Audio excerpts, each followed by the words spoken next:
Alright, what's going on, everyone? Hope you're all doing well. Let's get things started nice and quick tonight. Give me one sec here, actually. Okay. Saw this, saw something trending on Twitter earlier that I'm going to be using for the tweet.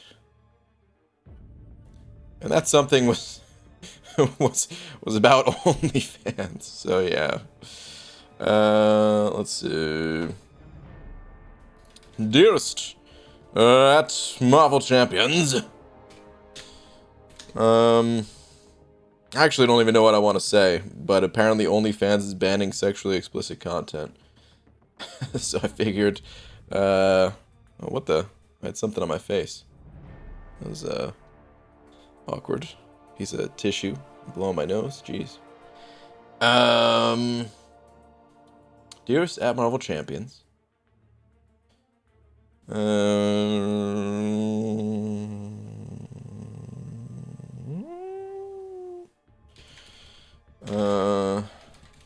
Looks like I'm finally gonna have to go full-time on YouTube. P.S. No! Alright. Tweet. Okay. Anyway. Shatrugul sending over 150 rupees. Thank you very much. Appreciate it, man. You know you got something. Oh, went on its own. You didn't see that. Slap. Thank you, dude. Appreciate it, man. That is peak comedy. Totally original. Never been said for anyone else. Dude, there's it's just so easy to make jokes about OnlyFans.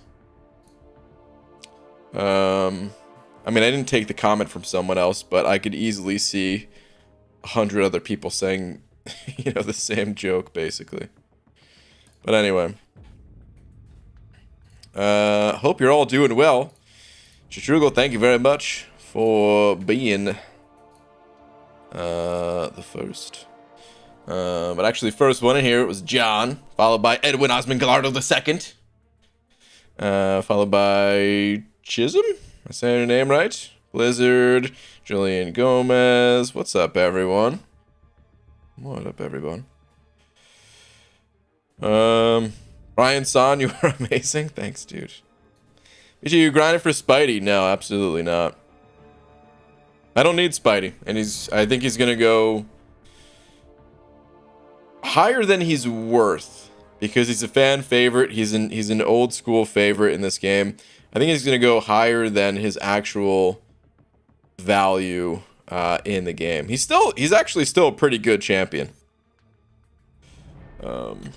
He's still pretty solid. I still used him. I mean, I used him in the Summer of Pain. I used him in Summer of Pain. I used him in Act 6. I don't know if I used him in Act 7. Just because I was doing Legends runs. And, hey, you don't always use the best option during a Legends run. You use the fastest option, right? But I used the champ in a bunch of places. Casually. Sparingly, maybe is the better word to say. EG, do you think it's worth it to go for 6-star Super Skrull now and hope he gets buffed in the future? Yes. Now that guy I do think is worth it, yes. We don't know if Super Skrull is going to get buffed to be anything of real value or not. But I would say the odds are... Like the champion, he's not going to go that high. My prediction, by the way, it could be wrong. You're going to want to go higher than what my guess is in the bottom left corner. But... you know, because he's not going to go nearly as high as other champions, like the risk reward ratio is a bit better. You know what I mean? Like you're not really risking that much effort for him to hopefully be a good champ in the future, or maybe he'll be part of a really amazing synergy team or something like that. You know, I don't really know. So, but I kind of wanted to go for him myself, but instead I really just want to plan out what I'm gonna do for the next new account challenge, and I'm gonna stay out of that arena grind. Thomas Shaw 705, what up, dude? Saying, hey bud, tweet. Sure, let's see what we got. Finished 5.4 initial clear today. Quaked the Ultron with my 550 4-star Quake. Cost me some items, but I think it was worth it. Also hit 100k on my account. Oh, by the way, there was an opening. Dude, threw 5.4 initially already. Nice, man. What? Okay. Now that's just not fair. Dude, you already have 5-star APOC. Oh, that's so good. Oh my god. Dude, you can not only, of course, use APOC in a variety of places. You can use him in like the villain variant and stuff like that when you're ready. And an infinite number of places with this guy. But you also have a very rare setup where Jubilee is your top champion. I remember when you ranked her up and all that. Jubilee is your top champion, and you can Horseman Jubilee. Dude, that's going to be fun. Holy crap. That's going to be a fun time, man. Sick opening. Holy crap, man. Congrats. Brain, it's story time. Easy. Hit me with the story. Let's see. Actually, hold on. Let me jump into the arena before we get into official story time here.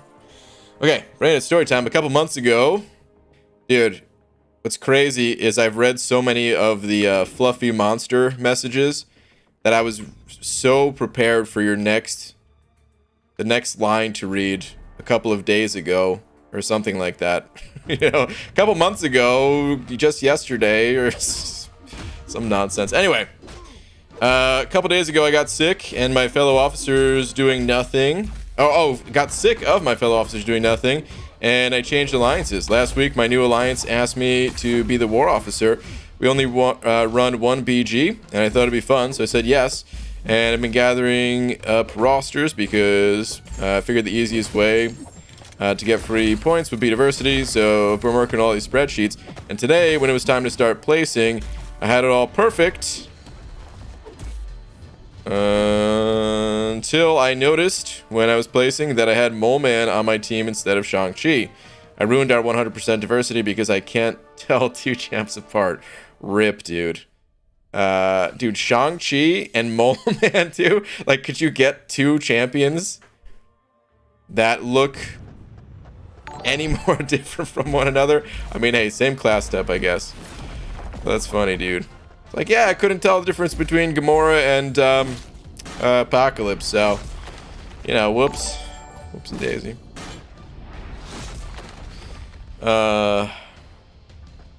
But oh well, man. Hey, it's just the first war. It happens. It ain't that big a deal.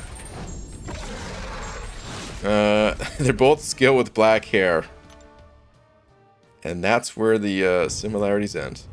Alright, Sales. 705 Sales. Thank you very much. Saying Gut Instinct BG with no backstory. First time Emma or Dupe Sentry for long-term play from 6-star Nexus. Wow.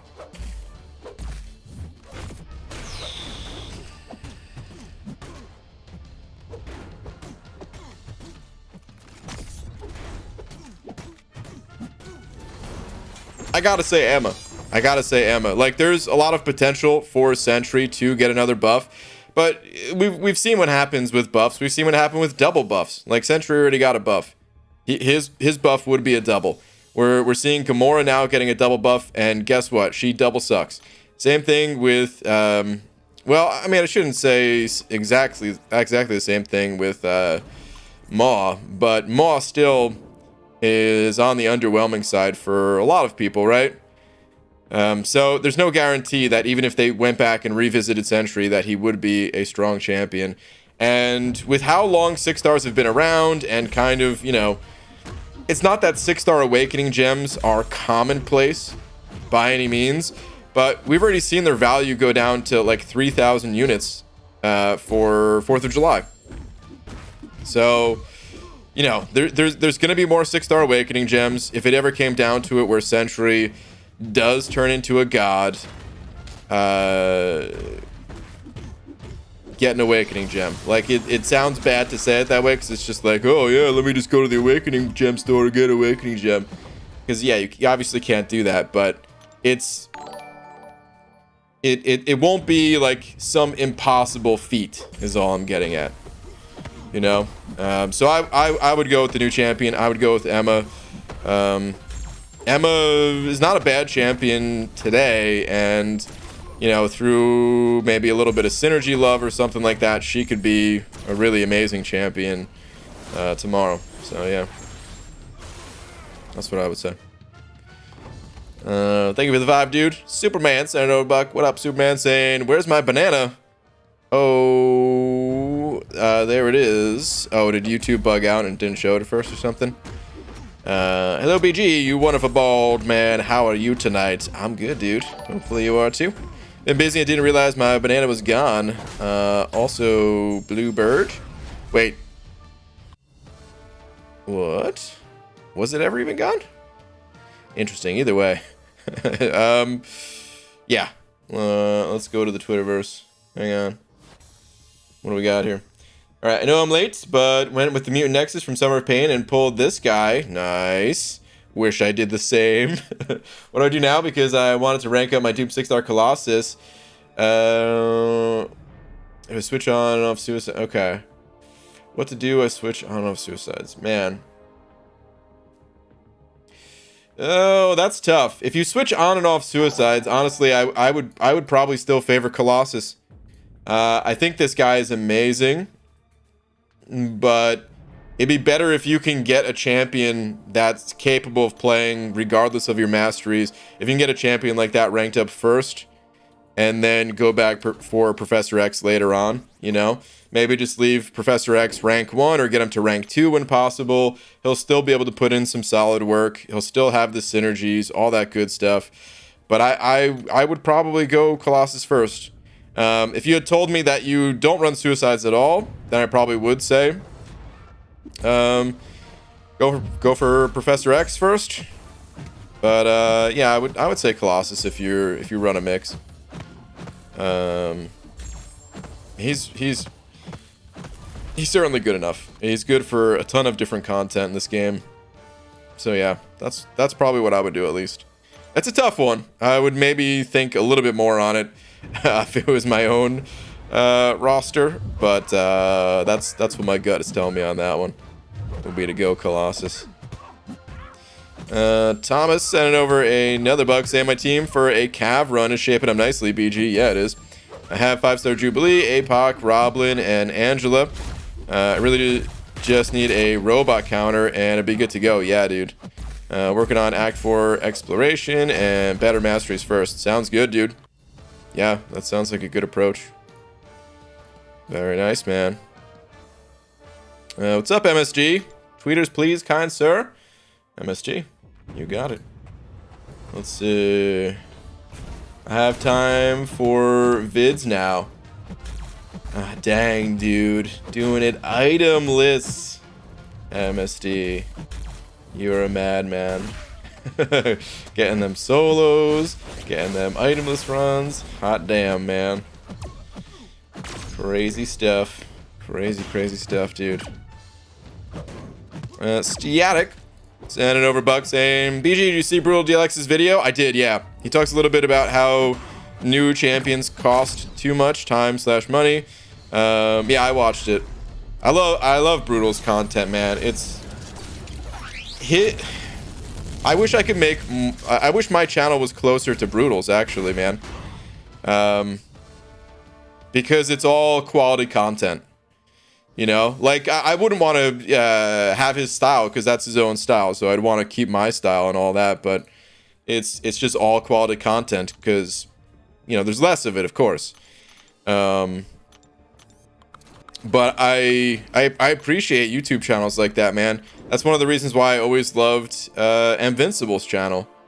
is it was just all quality content. I always think back to a Sum 41 album, which I wasn't even like a huge Sum 41 fan, but they were in a video game, man. I don't even remember what video game it was, but it was like on display at GameStop or something like that.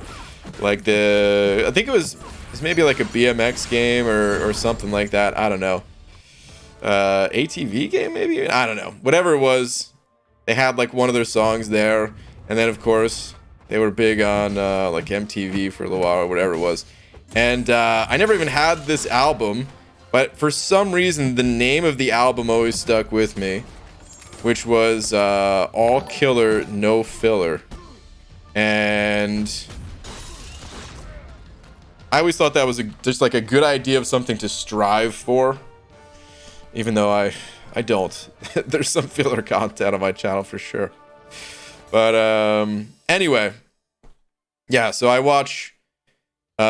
mean, I don't watch all of anyone's videos, but point is, I did watch his video today. And yes, I did see the part where he's talking about champions costing too much time or money. I'm gonna work on my own state of the game style video and try to pick out the points that I think Kabam really needs to work on and just wrap them all up in one nice little video. I think it's overdue for something like that. But anyway, also 2 paths left for Summer of Pain, Mutant and Cosmic, SS Mysterio. Who to use? Well, for Mysterio, dude, I thought APOC did an amazing job, not just for the first 2 fights, but also just for the boss, for the Grandmaster as well. But SS, huh? You know, I did not really like using I used Hyperion for that path, and I did not really like using Hyperion for that path. I don't know if there's a better way to go about things. Is Hercules, like, I think Hercules is probably good for the Grandmaster, if I had to guess. Although, actually, is he? I mean, that dude's just a beast all around. So yeah, I think he is. But I don't know how good he is for like that Sim Supreme. Might have to have a tough time going through that or something. I'm not sure. I'm really not sure. All I can tell you is that I had no regrets about using APOC for the Mysterio path. I thought it was fantastic. One of the best paths. Honestly. So yeah. Sales sending over another 2 saying, well, alrighty then, thanks my man. Sales, thank you, dude. Thank you very much. Oh, by the way, yeah, about the champions taking too much time or money thing. I don't know exactly how I feel about that. I have some feelings both ways towards it, of like, yeah, it does take too much time or money to get new champions, but then also, are we supposed to get all the champions? Is this Pokemon where we are supposed to catch them all, or is that just what we want?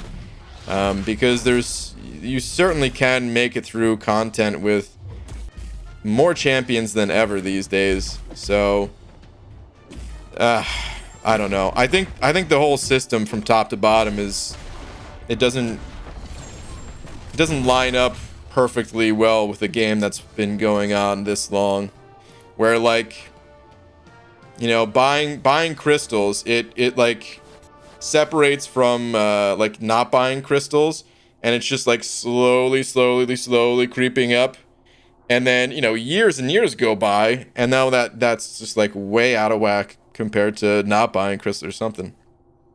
I don't know.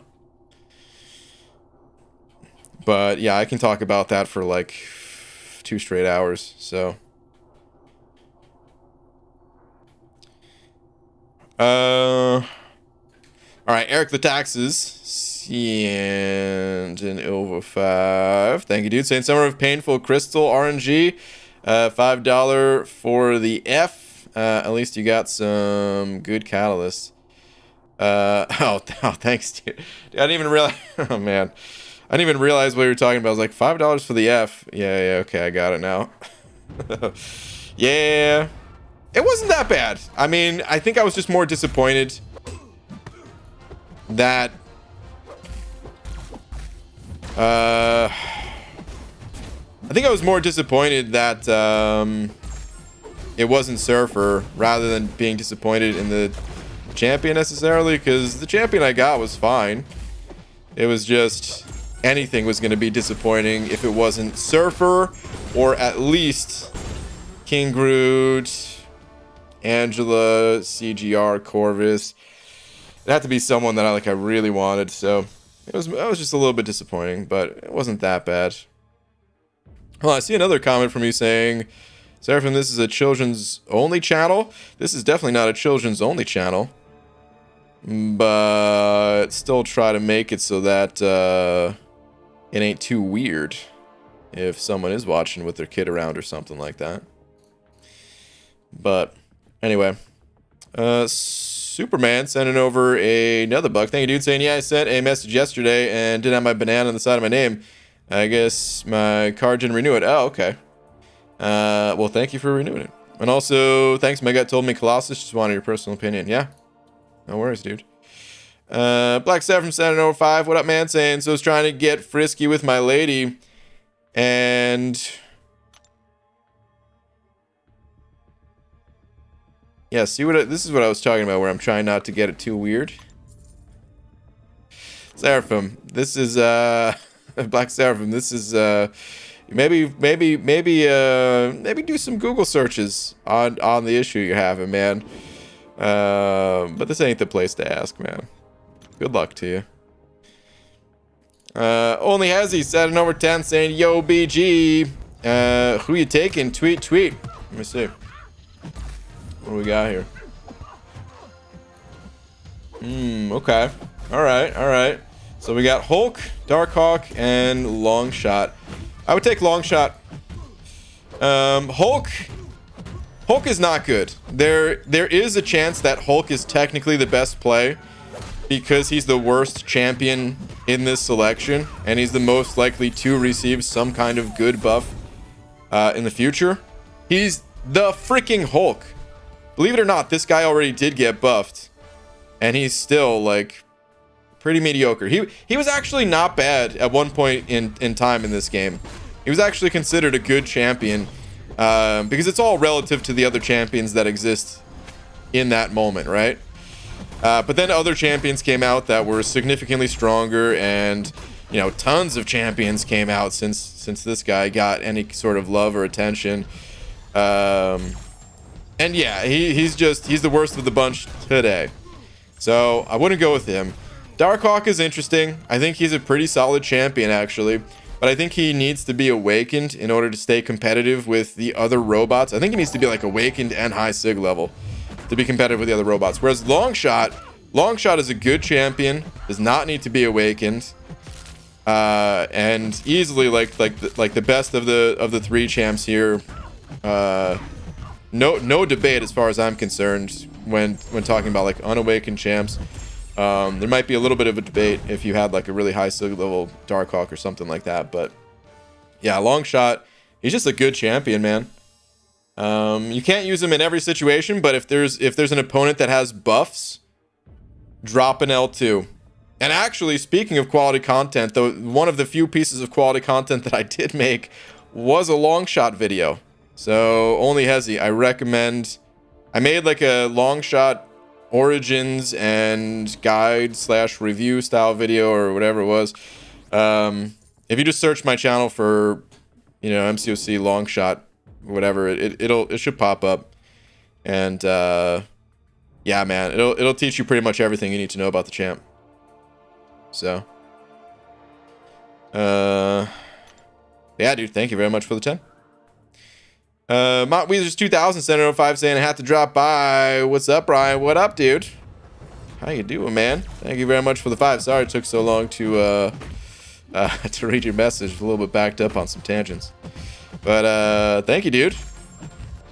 I appreciate the 5. Hope you're doing well. Thanks for dropping by. Black 7 sent it over to saying at MSD. Time me out, please. Are you punishing yourself for the previous message?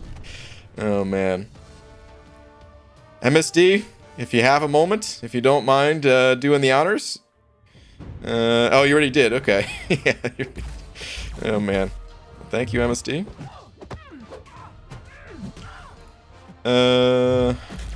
Red Dog saying over 5 as well. What up, Red Dog? Saying only have 1 day to do week 10 because of work this Monday. Good luck, man. It's gonna be fun. I've already warned my neighbors to ignore any loud swearing. Yeah, that's probably for the best. It's tough to do in 1 day. It can definitely be done. And Red Dog, I know you can do it, but yeah, it may get a little frustrating at times if you know you only have that 1 day to do it. So yeah.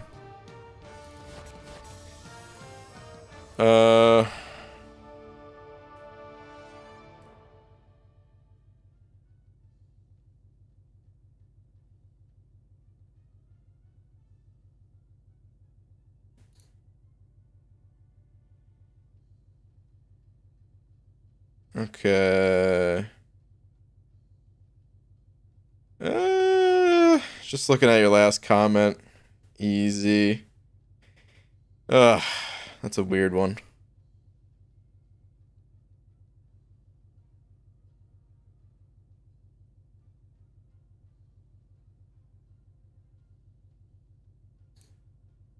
Yeah.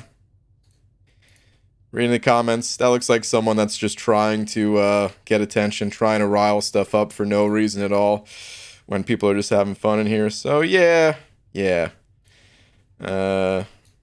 It wasn't even the name. It was the name plus combination of comment. Because I was like, I mean, the name by itself, you know, people could make jokes about that or something like that. But you could tell it's some attention grabbing, trying to intentionally start drama type of person. We don't need that person in here.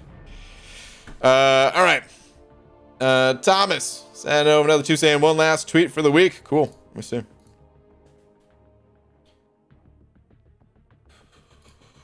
Let's see what we got. BJ forgot to mention the new alliance I joined is about half 1.5 mil accounts. Half growing, progressing uncollected plus accounts. It's more than likely we finish somewhere here in silver higher. These rewards are insane for new accounts. Let me see. Yeah, holy crap, you're right, dude. Like this, dude, first off, any amount of 6-star shards, because like man, yeah, that's huge. But the catalysts and everything, the 5-star, dude, yeah, you're right. That's some awesome rewards right there, man. That's some very awesome rewards. Okay, let's go do some stuff. D2 Open Beta's live today. I saw that. Yeah. Man. You guys know I love Diablo 2, but yeah, I don't even know if I'm gonna play it. I don't know. Favorite game of all time, but I just I don't know. I kind of want to like just keep it to the old school one. It's weird because I'm not against remakes. I actually think remakes can be awesome. You know, I was just playing Secret of Mana 2. I can't remember what it's called. Psychen. Oh my god. What is it actually called? Oh crap. I accidentally just closed my browser instead of opening a new tab. Great.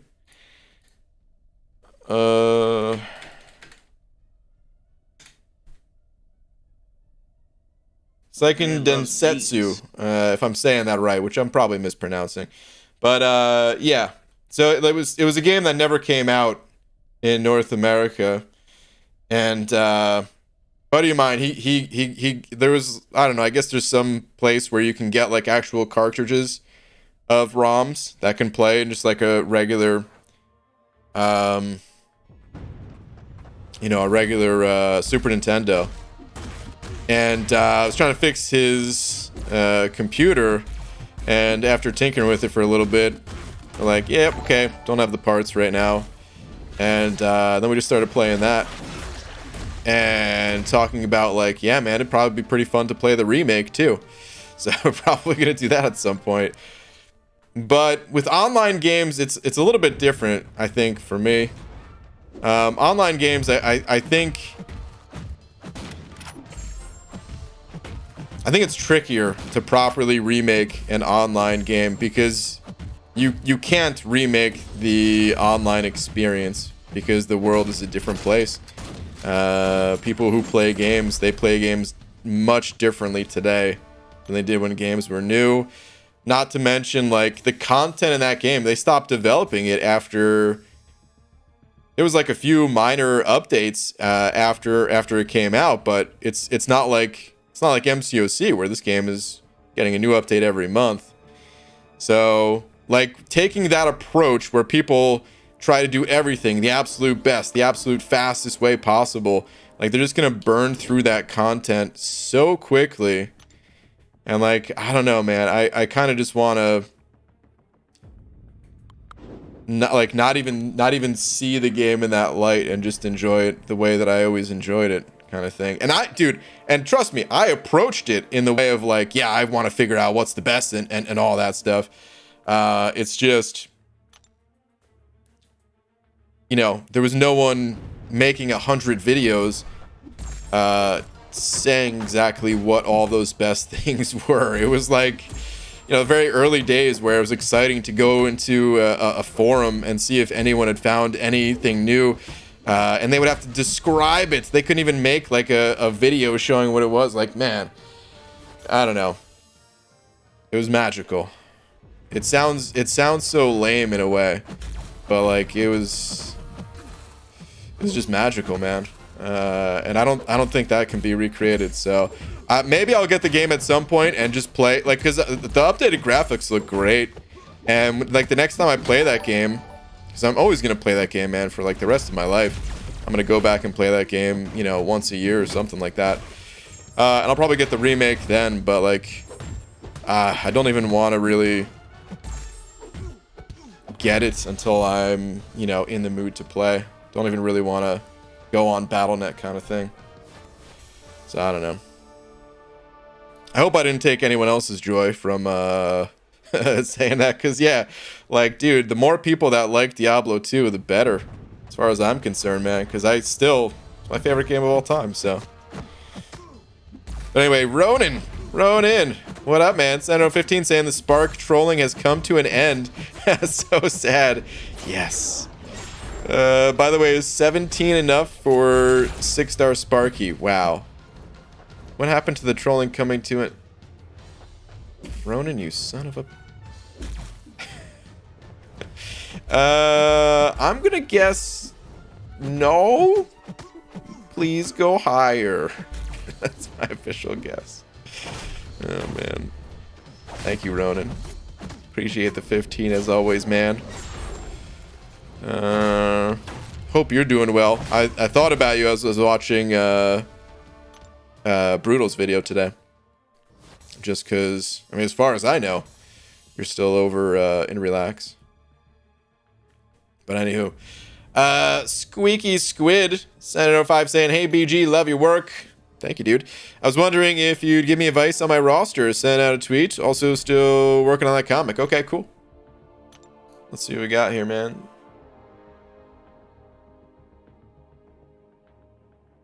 Let's see.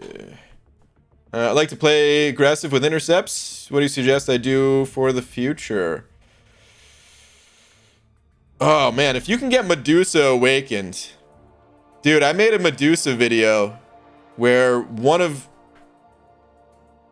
the realizations that I made about Medusa is that you don't just get to play aggressive with Medusa, you like have to, like you're strongly encouraged to.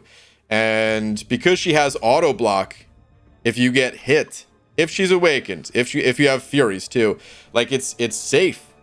Auto block champions, believe it or not, like they're some of the best champions to intercept with. So yeah, she has to be awakened for that, but if you can get her awakened, that's a great one, man. Not to mention she's a robot killer, so once you get into Act 6, she'll help you to get Cavalier and all that, and she's just good, you know, for other content too, but specifically there. I think Kingpin is a great one to intercept with. He's got these belly bumps that allow him to be a bit more aggressive with like his heavy attacks, and that could be a fun playstyle. And if you get the willpower mastery, he has like a steady healing because he has debuffs technically that don't really do anything. They're basically buffs that are just labeled as debuffs. But yeah, he's a great one to get ranked up. Highly recommended. Ultron, probably another great one too, just because I mean he's got the immunities, he's got healing that'll keep you nice and healthy as you're playing aggressively and all that. Those are some of the ones I'd recommend. There's a few others here that are fantastic as well. I-Bomb has steady healing if you get willpower. I love me some King Groot. But he needs to be awakened. I wouldn't rank him up on awakens, but yeah, I would. I'm slightly biased because all the champions I'm naming I just personally love. But I would say like I-Bomb, Ultron, Kingpin, and get Medusa. Get her ranking up too. These are all 5-star champs I'm calling out. You actually have you got really lucky in terms of 5 stars in my opinion. But you can still rank some 4 stars as well.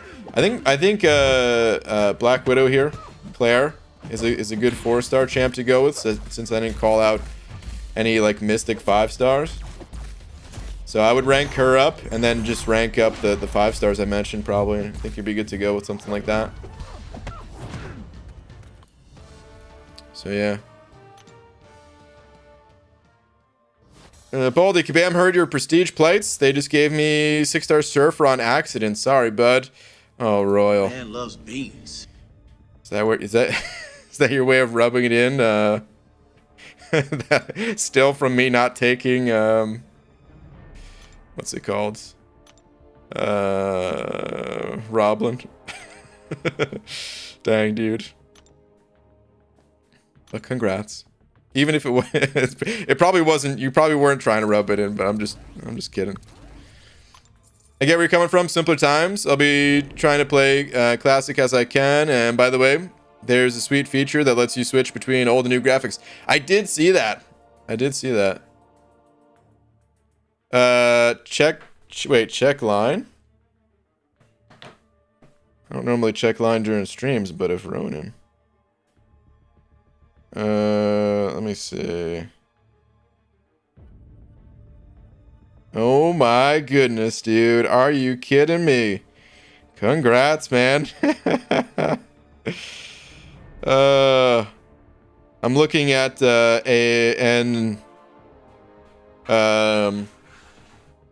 first time pull 6-star Starkey, along with the awakening. So, congrats, dude. All right, Eric Lataxes. And over to saying, hey BG, why couldn't the band Leonard Skinner keep their pet shop open? They'd always free birds. Okay, dude. Eric. Boo, dude. Boo. Death Skull sent over to saying, Twitter, please. Sure. Death Skull. There we go. Spent another $200 on the crystals and got 1 5-star again. More 4 stars than last time. I forgot to screenshot the other 10. Is Stark Spider able to help me finish Act 5.2? Yes. So, Stark Spidey, he's actually one of the classic examples of like a good counter to the Collector. He has auto evade against specials. It's not guaranteed, but you know, half the time, like it's incredibly difficult to dex the Collector's specials. Incredibly difficult to do it, man. it is technically possible, but dude, if you're a mortal person like the rest of us, you're not going to be able to dex that guy's specials. But the auto evade will help keep you alive long enough to get some good damage in. And he's just a strong champion just in general. So yeah, he can totally help in 5.2. It's not going to make the like masochism quest and the Bane quest. He's not necessarily going to make those a walk in the park for you. So I don't want to give you some kind of false hope on that front. But against the collector, he is quite strong.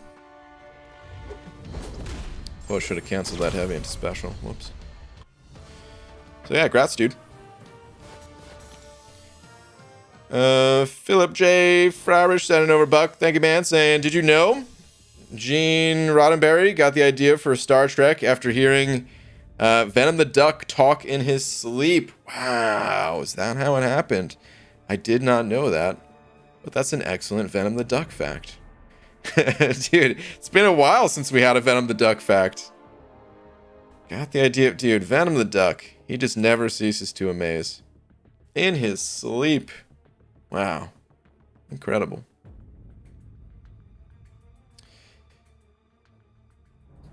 Hold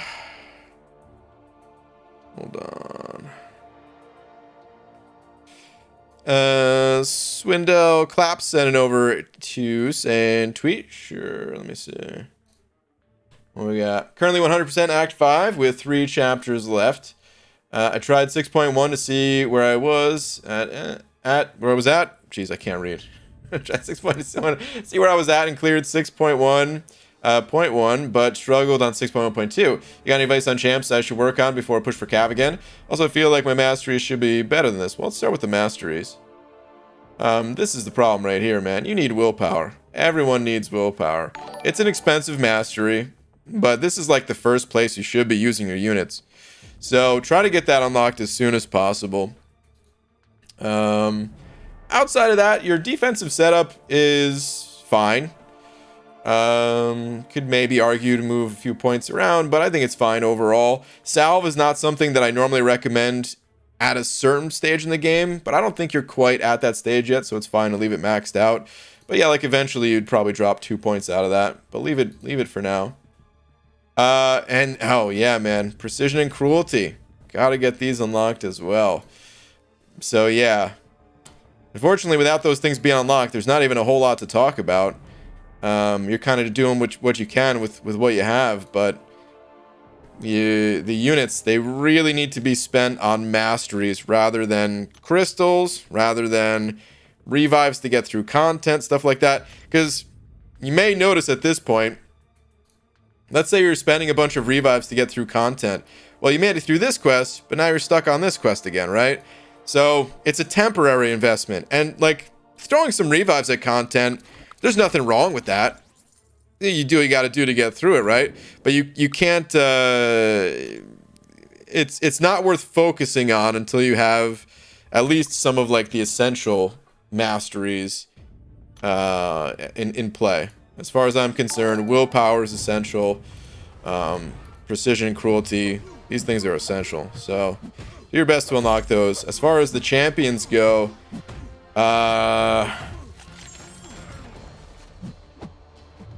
all right, so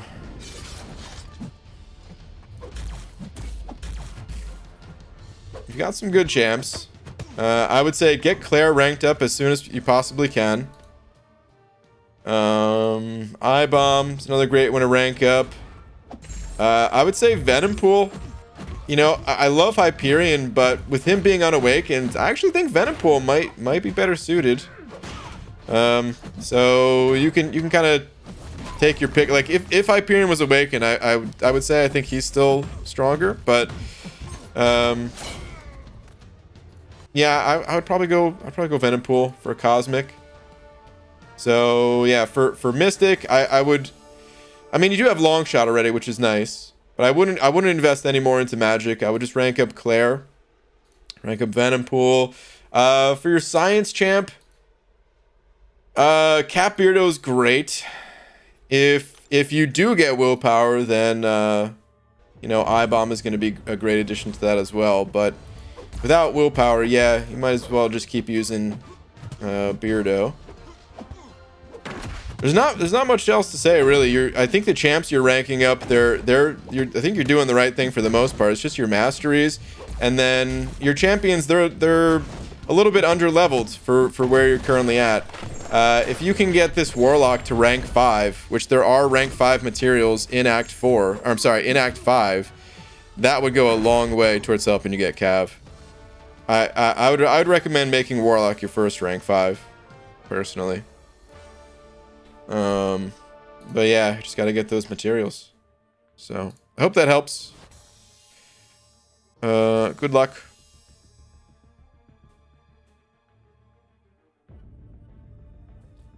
Eric Latax is sent over the 2 saying, hey BG, what do you call the valet at a dollar store?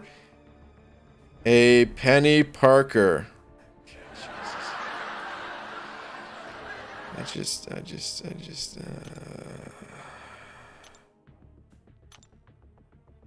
Eric. I don't even know what to say other than take a lap, dude. That was terrible. Oh, that was terrible. Why?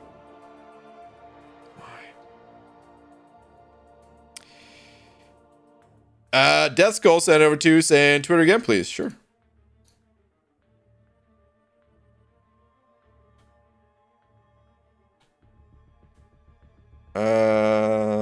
Is there another tweet?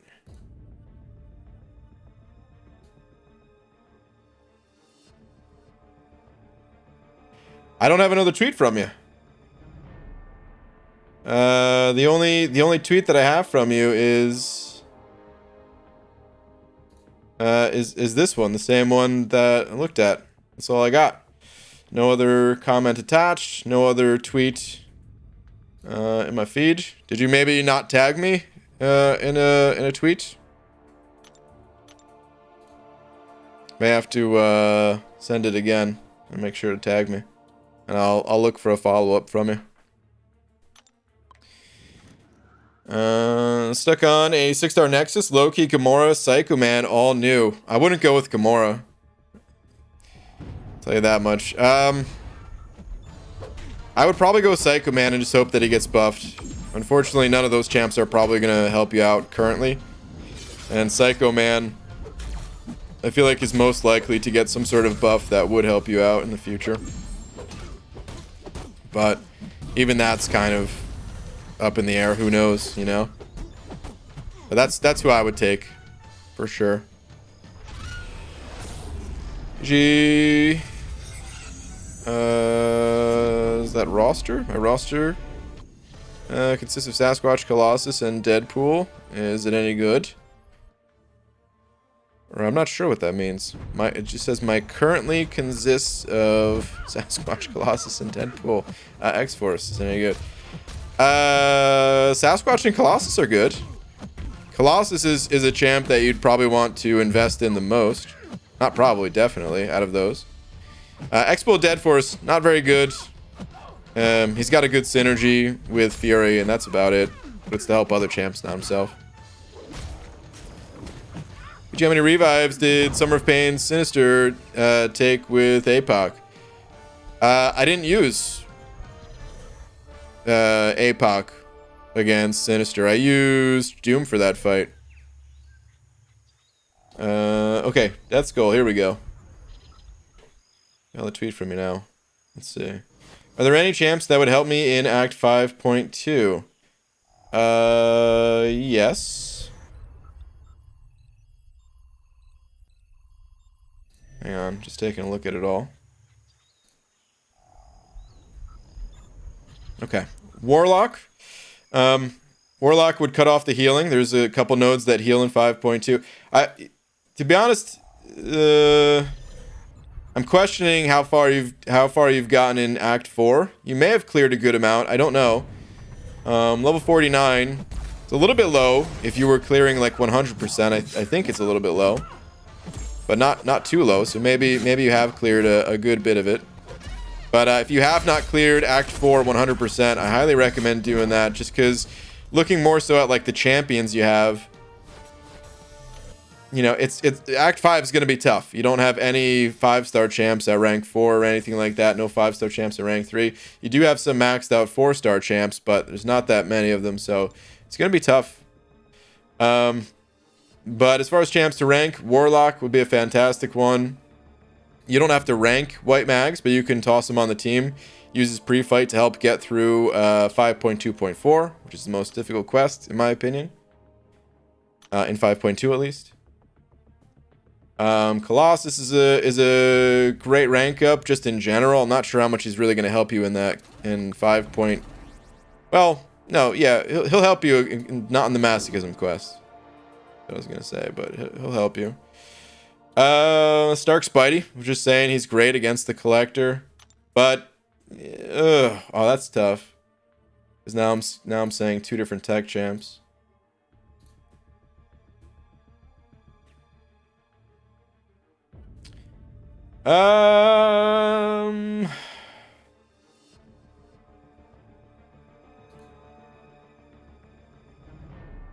Which of the tech champs would be more helpful?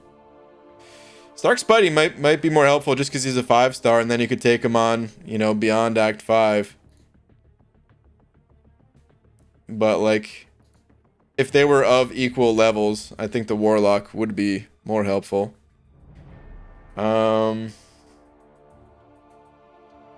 If you don't have the Despair mastery, picking up Despair with Sunspot can help you out a lot in any quest that they can heal in.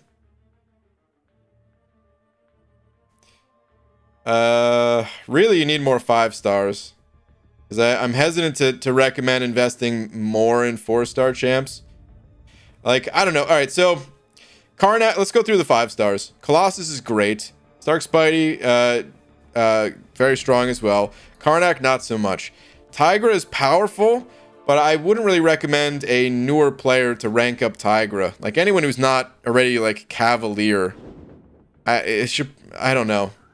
Probably stay away from Tigra, or maybe not stay away from the champion, but like spend time playing the champion, watch some videos. If you think you can replicate what the Tigra players are doing, like, go for it. But just like blindly ranking up Tigra, I wouldn't really recommend, because she has a higher skill cap compared to other champions. And I wouldn't recommend ranking up Jubilee. So yeah, it kind of just leaves like 2 5-stars for the most part. Oh, an Iron Patriot. Absolute trash until he one day gets buffed. So yeah, hesitant to recommend ranking up too many more 4-star champs, because eventually they're not going to be able to help you too much. But, you know, Colossus, Stark Spidey, Warlock, and then don't rank White Mags, but bring them along in the team. And then just, you know, find ways to pull in more 5-star shards, which takes time. So yeah. That's what I would say, though. If you're so handsome, Brian. Tom. I want to hate you, but you make it so hard when you say stuff like that. How can I possibly hate you? The only reason that I would hate you is because you started an army, and the army is stronger than ever. Every single night. Countless jokes. And I boo what I can, but I mean, only one man. What's up, dog? Been gaming on the dining room table today. Alright, Pete. Sounds good, man.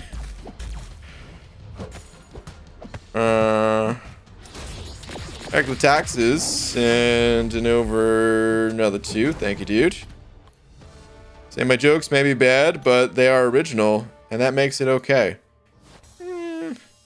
Oh, wait. Your last one is just, what is your favorite animal? It's gotta be a dog. I don't know, man. I feel like it's such an easy answer, but it's the animal that is just... How do you look at a dog and not get happier? Not become happy? Because the dogs, they're just happy creatures, man. So it's gotta be dogs. Oh, Laura just shouted turtle. I do love turtles. And I don't know how people classify different... I say creature because, I don't know, there's like animal, mammal, or I don't know, whatever.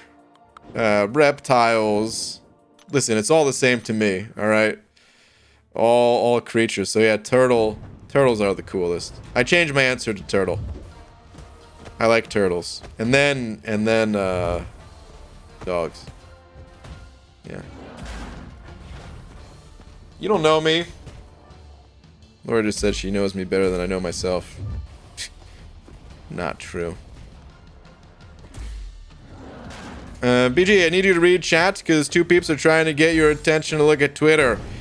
I mean, I check what I can. I can't check every single comment. I'm missing tons of comments. BG, you paying attention to the Seahawks at all this season? I've lost interest myself, to be honest. No, man, I've never watched any sort of Seahawks stuff. I'm not into any sports, really. Am I even allowed to call myself a Seahawks fan if I lived in New Jersey for like, you know, how long have I been alive? Like 30 out of the 34 years of my life or something like that? What's the ruling on that sort of thing? But either way, I'm not into football anyway, so. The way I look at a dog and... Oh, wait. The way I look at a dog and not become happy, my great aunt's dog looks like a freaking chupacabra and strikes fear in my heart. I mean, it's fair. Not every single dog is happy. But I just mean overall. They've got to be like the happiest creature on the planet, right? If we average it out. Like, the happiness level of humans, if we use that as like the middle ground or something like that, and like looking at some animals that might seem like sad or happy or something like that. Oh man, dude, dogs are like way up there. Actually, I don't even think humans would be the middle ground, would they? I feel like humans' happiness levels. You know, some people are happy. Easy, Center of Buck saying, Brain, now that I finally got a decent science 6-star champ, I think I'm gonna go the Lags route and save all my 6-star shards for the Herc featured. Is Lags doing that? I didn't even check out his last couple of vids yet. Okay. How many shards do you think you can come up with in 7 weeks?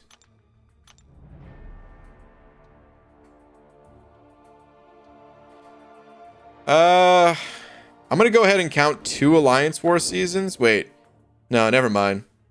I'm not gonna count 2 Alliance War seasons. I was gonna say, yeah, because Alliance War season is 4 weeks, so we can get to, but no, there's an off season as well. So, 1 Alliance War season. At Masters, it would be 30,000 shards. Plus, all of Summer Pain is another 30,000. 60. We got monthly event quests, side quests. 5-star dupes. I'd say like 90,000 shards I could probably get in 7 weeks.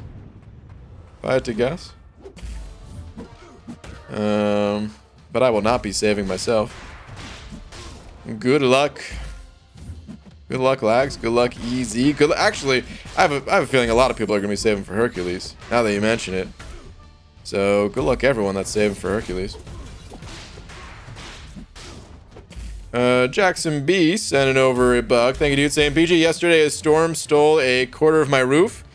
All I could say was, oof. Okay, yeah. Okay, Jackson. Boo, dude. You know, I heard someone else say that. And, I was really sad the first time, thinking that someone's roof really did blow away. But the second time I was not tricked.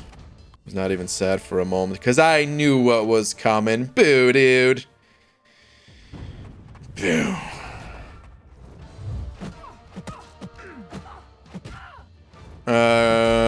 What? Because borderline spamming is why, you dingus? Well, don't spam people. Like, listen, I'll check Twitter if I see your message, but I'm also just picking messages out randomly, so don't spam, just as a reminder. If you spam, you're gonna get timed out. But also, it's okay. if people ask to check Twitter, you don't have to time people out just for asking that. But hey, don't spam people. Speaking of, okay, I see what you mean, because now I see this message. And this person is spamming. You can't do that, man. Time your messages out more than that. If I see your message without having to scroll, if I see it twice, that's a problem. You got to give more time. Figure Cyber Monday has to be at least as good as 4th of July and have an Awakening Gem in there. Probably, yeah. I would imagine so. BG, check out the Blue Bird. Want to know your advice on who to bring to Act 5? Oh, jeez. Okay, yeah, I'm seeing this. That one's even worse than the last one. No, dude, I'm not going to check Twitter when you're spamming. BG, my 6-star roster is Hood, Purgatory, Rogue, BPC. It's Black Panther Classic, I guess. I don't know if I've ever seen that abbreviated before. And Kamala Khan, my best 5 stars are Doom, Mole God, and Red Max. And recently hit Cav, and thinking of going for variants. Which one to go for?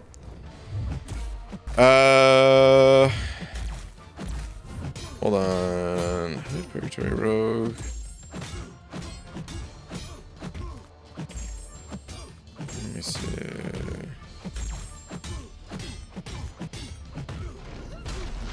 Yeah, villain for sure, man. All those 5 stars are villains, right? Doom, Mole God, Red Mags.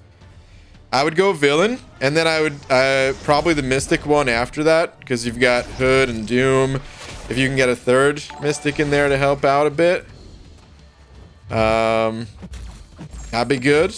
But I would start with the villain one, I would say. I would totally go villain. Agent Carmichael's and an overbuck saying ABG using 6-star rank 1 Spider-Gwen for Darkhawk path. Easy solo on Darkhawk. Took Rogue to 50% of my first run. You think I'd only need 1 or 2 revives to finish, right? Wrong. Took 7 revives. Oh no. Now on to Grandmaster. Dude, I had a hard time with that fight. But yeah, like you had a much better first run than I did. That's funny, man. I think we had like opposite runs. If we put both of us together, we would have had an easy 2-shot on that fight.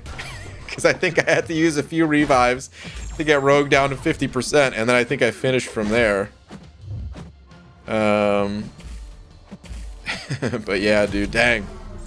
Well, at least you're through it. Good luck, dude. Brakovic, send it over, Buck. Thank you, dude, saying BG. Speaking of roofs, I had a guy fall through my roof into my dining room 1 foot away from me. Whoa, what? Didn't know what happened until I saw a dude stand up. Whoa. Are you... Hold on. Are you in like a house or apartment? Because, I mean, it sounds like an apartment, but I don't know. Maybe this dude fell out of a plane or something like that, dude. Like, what? That always kind of freaked me out, man. Because that, you know, we're always on like the first floor or sometime, or you know, we had like a basement level apartment too, and so there's always people above us. And anytime something kind of heavy drops, dude, it sounds like a bowling ball being dropped above us, and one of like, it definitely makes me jump a little bit, thinking like, dude, someone's gonna fall through the damn ceiling. It's never happened, but man, dude, oh man, I hope you're talking about in a house and not an apartment, because that's just gonna make me freak out even more when I hear a loud noise, knowing that, oh, that does happen.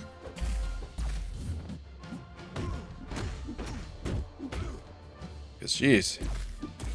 Apartment, they were working on the side of the house. Glad he fell in my place because the other way would have been a 30-foot drop for him. Oh, Jesus, dude. Okay. Whew. Yeah, that would not have been good. Dang, that's still crazy, though.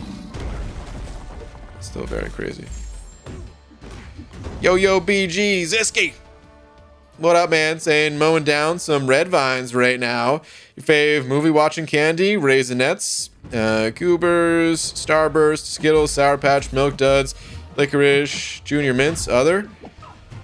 Well, as a kid, my favorite was Sweet Tarts.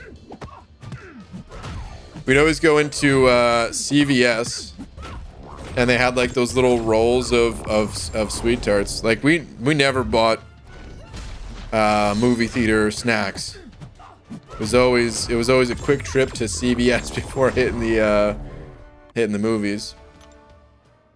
So yeah, as a kid, it was all like Raisinets also. It was I'd say Sweet Tarts was probably number 1 and Raisinets was probably number 2. That's actually going back a long time ago though for Raisinets. I still like them to this day, but I'm not like a huge fan of chocolate, so I normally will pick something else out. But every once in a while I'm like, dude, Raisinets are just good. I would say as I got older, probably turned to things like Laffy Taffy. Shockers actually was kind of the evolution of Sweet Tarts, sort of. Very similar packaging at least.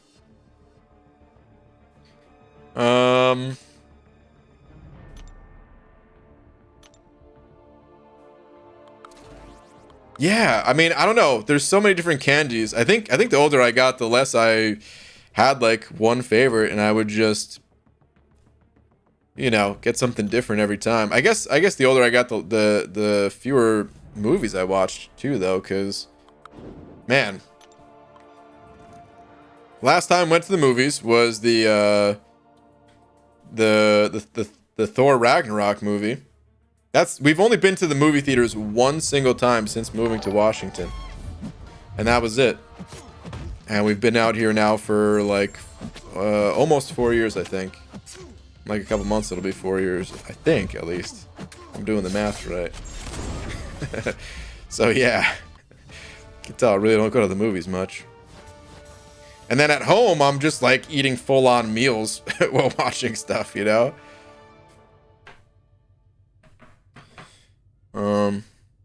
But alright, anywho. Ross, sending over 10 of them Canadian bucks. Ross, thank you, man.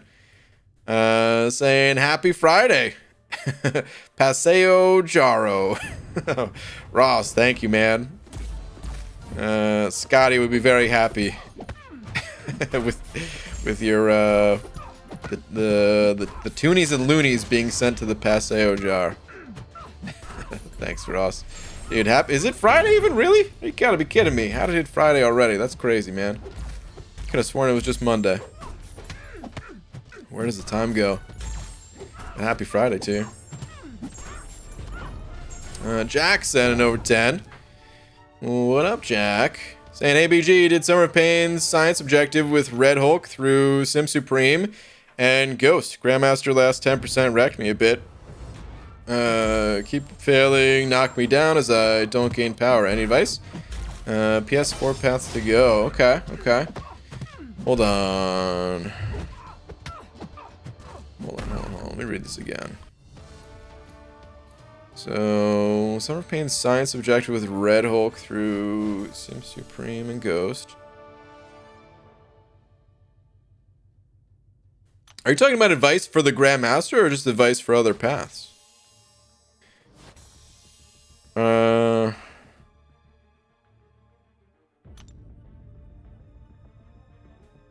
Yeah, because, I mean, that was the only path that you don't gain power, right? That was the special node for that path, because I remember that.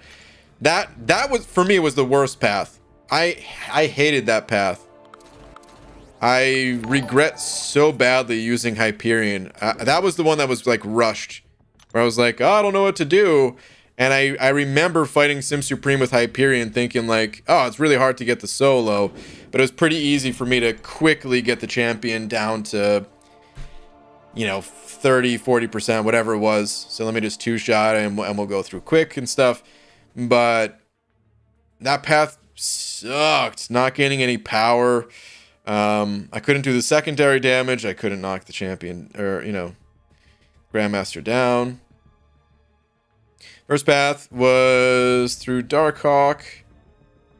And Rogue with Hercules, he killed it and did really well against Grandmaster. Yeah, that sounds pretty good.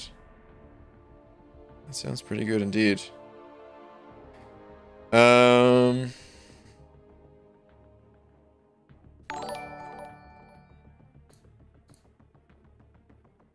don't know if I have much for advice, because there was really just that path where you can't use specials.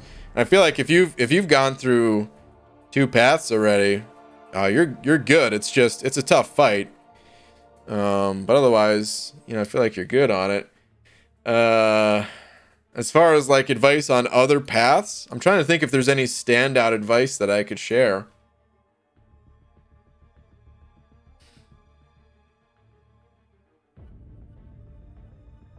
Not much really comes to mind. Like, that's probably the one path where I would have some advice of bring a champion that could potentially, you know, play around the fact that you're not gaining any power. So don't do what I did with someone that has a damage over time on special 1. See if there's another way you can knock the opponent down, things like that. But otherwise, I don't really have much for advice, to be honest, man. And you did say Grandmaster advice specifically. Okay. Yeah, I mean, I'm trying to think. I did make a video going through the fight like start to finish.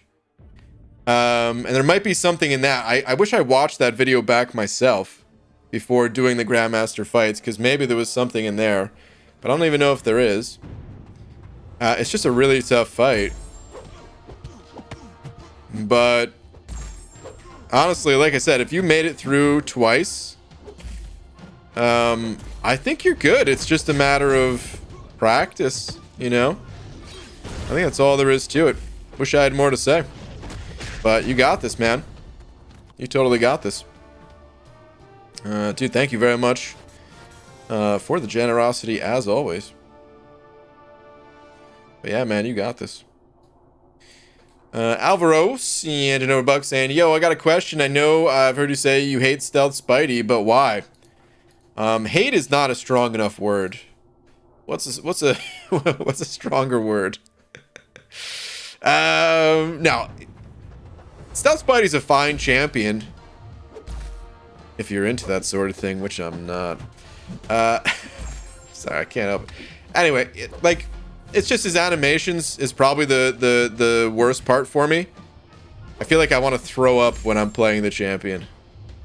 I'm not actually nauseated, but just looking at him jumping all around and stuff, the double hit combos that don't feel smooth at all.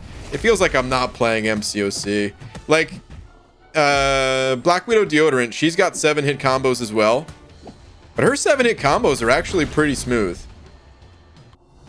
Where in my opinion, Stark Spideys, they just don't feel smooth at all. I wonder if there's even any difference, or if it's all just a mental thing. Because it'd be funny if the hits had like the same timing and it's just the animation itself is funky. Whereas Black Widow's, she has like a kind of like a fluid motion of hitting with both of her weapons in kind of like one sweeping strike kind of thing. But yeah, so Stark Spidey's animations feel terrible to me personally. And I also just don't like the way that his utility works, where you have to do like a combo ending attack to put a slow debuff on the opponent. Dude, if I want to stop a champion from, like, it works fine against champions that go unstoppable for the most part. But if I want to stop a champion from evading, which is the other half of the slow debuff's utility, I don't want to use a combo ending attack to do that. And you have to do that twice, right? I think. And just the way that like you could run out of charges and stuff. Nah, I just no. I think the way he's balanced is not great either. For being such a glass cannon of a champion, there's like, this is more has to do with the way MCOC is balanced overall. And I hate the balance in MCOC, actually. Love this game, but I hate the balance of it. Where you have a champion like the newly buffed King Groot or the newly buffed Diablo, that these guys are absolute tanks with the ability to heal like crazy. And you would think, oh yeah, these champions, they wouldn't have as much damage as Dark Spidey would, right? This glass cannon style champ that has no health, no way to heal, poor block proficiency, all that stuff. But no. I don't know which one technically has the highest damage overall, but the point is, if it's not obvious, then that's a problem as far as I'm concerned.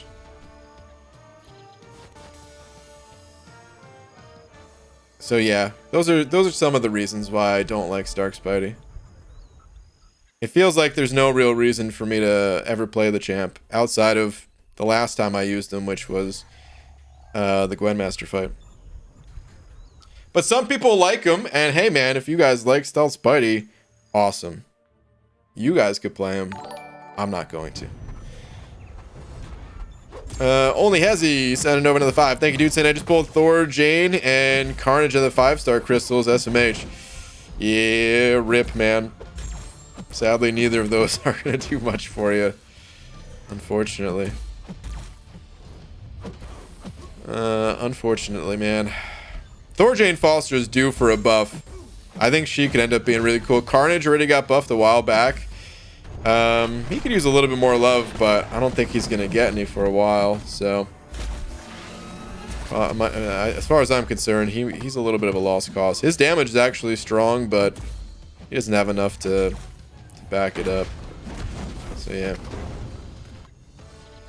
Chatrugal sending over 100 rupees. Thank you, dude. Saying ABG, it happened again today. Didn't have milestones in the featured arena to get the 4-star Starkey. It was a dupe on a max sig, but didn't get max sig, crystal, ISO, or shards. Interesting. I don't think you get max sig crystals from duping champs in the arena. But you got no ISO or shards? Wait, am I about to... Is it 7.5 mil?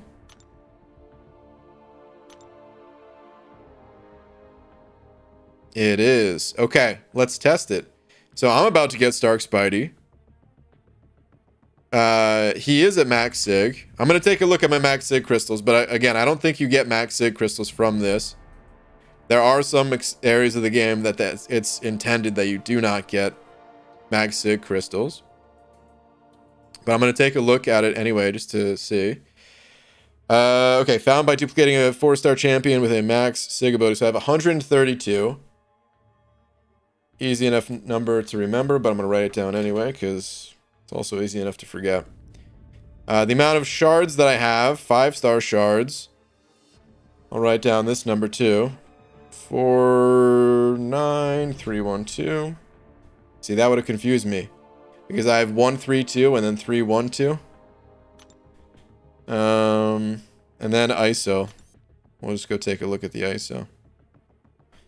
But we don't need to write anything down for this. Might as well sell these two while I'm here. Actually, maybe not. But ISO. Okay, so 27 days. That's the latest ISO here. Let's get the next milestone. We'll test it out. Fluffy Monsters. You know, Buck saying, Beaver, how are you? Fantastic. Hey, so you know what is a weird thing I'm doing right now? Crashing my game. I'm drinking hot chocolate and it's about 80 degrees and I have my AC going. Yep, my body is saying F you. Haha. Any Y-ass. Happy birthday, Pelon. Fart them beans for clouds. Oh my god. Fluffy Monster.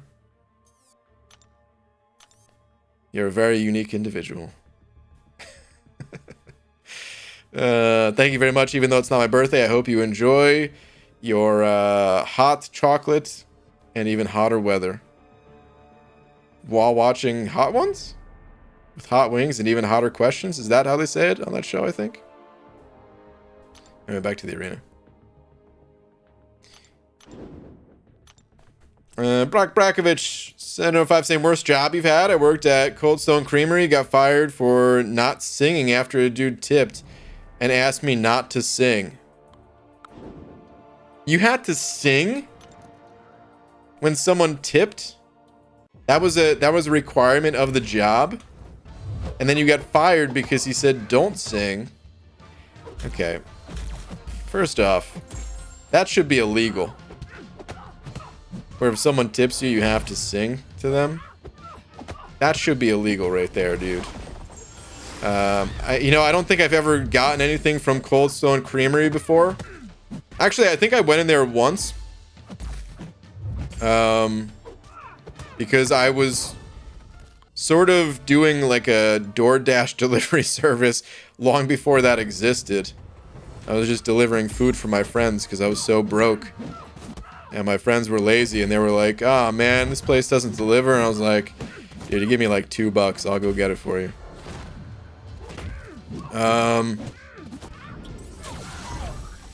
But even though I don't think I've ever gotten anything there myself, I'm boycotting Cold Stone Creamery just for hearing that. I will never get anything there. I'm watching a hot one that you... No, I'm not simping. Shut up, chat. What? Oh, okay. I get it now. Anyway, worst job I ever had. You know, my jobs, they were never that bad. They were never that great either, though. Retail's never fun.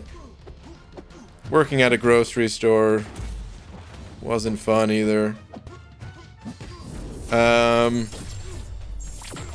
think the worst job I ever had actually was I only did this for like 2 weeks.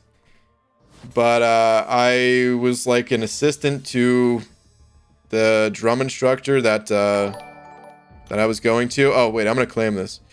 I was an assistant to the drum instructor that I was going to, and that guy ended up just being like a real dick, man. You know, like when you I was getting drum lessons for this guy for months. And as soon as it turned into like, hey, you know, can you help me out with a few things and, you know, pay you like an under the table style job? I was like, yeah, sure. And it turned out like as soon as he was in like boss mode, complete dick. And I just hated it. And I was like, okay, yeah, I not only am I going to not continue with this little under the table type job arrangement that we have, I'm also ending my lessons immediately. This is stupid. You're stupid. Not you, but the drum instructor, you know. I didn't actually tell him that, but in my head, that's what I wanted to say. Anyway, I'm gonna claim this. Let's see what happens. Alright, first things first. I'm gonna check the max sig crystal, which should not have changed, I do not believe.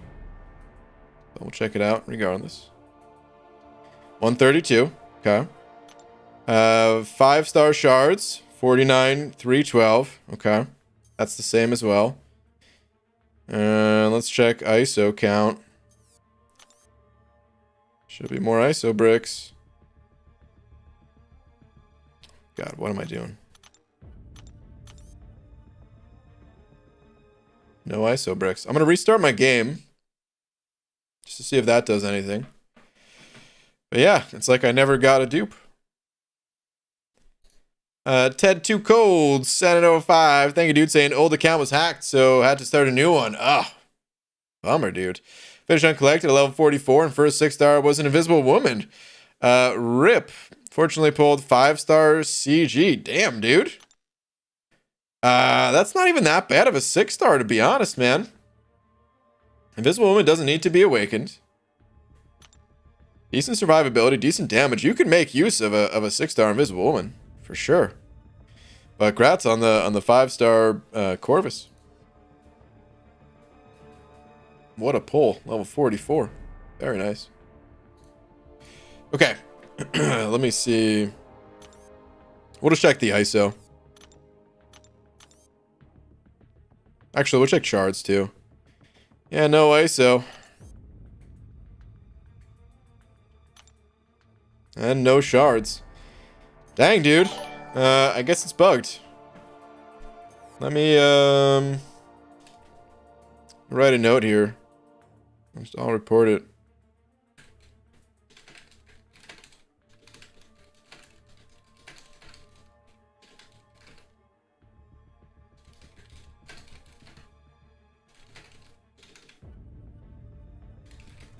Okay. Superman sending over another buck as well, saying, I swear I heard you say joke time. When? When was this?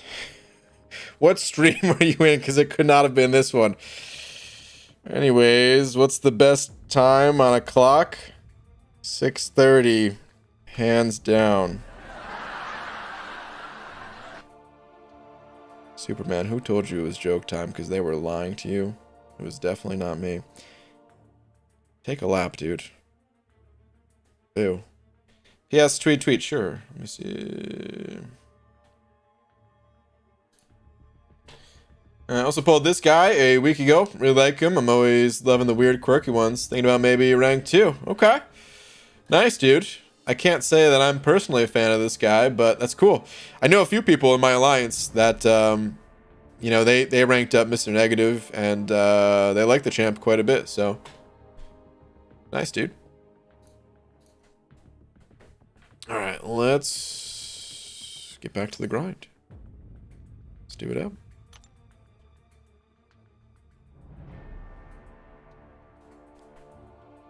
Won't apologize for being created in a lab by a mad scientist. Hunter, what?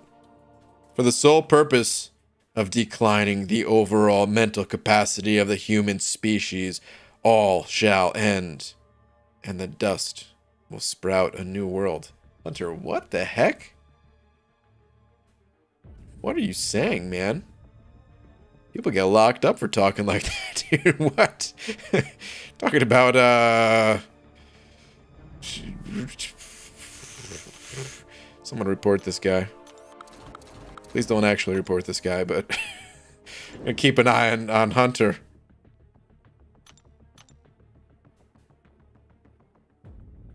It's happened to me on my previous feature grind too. Mainly want the ISO. Yeah, we're supposed to get it. That's weird. Llama once walked into a pizza shop and said, "Make me one with everything." Okay,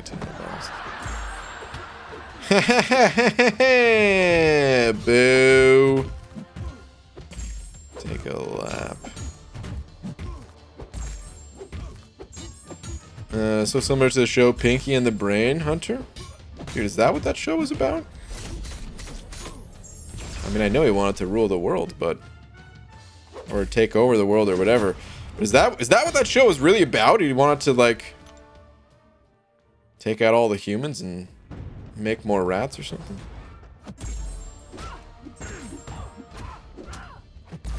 Mr. Negative makes my eyes hurt, so if I ever pull him, he's not making it past level 1. I hear that, dude.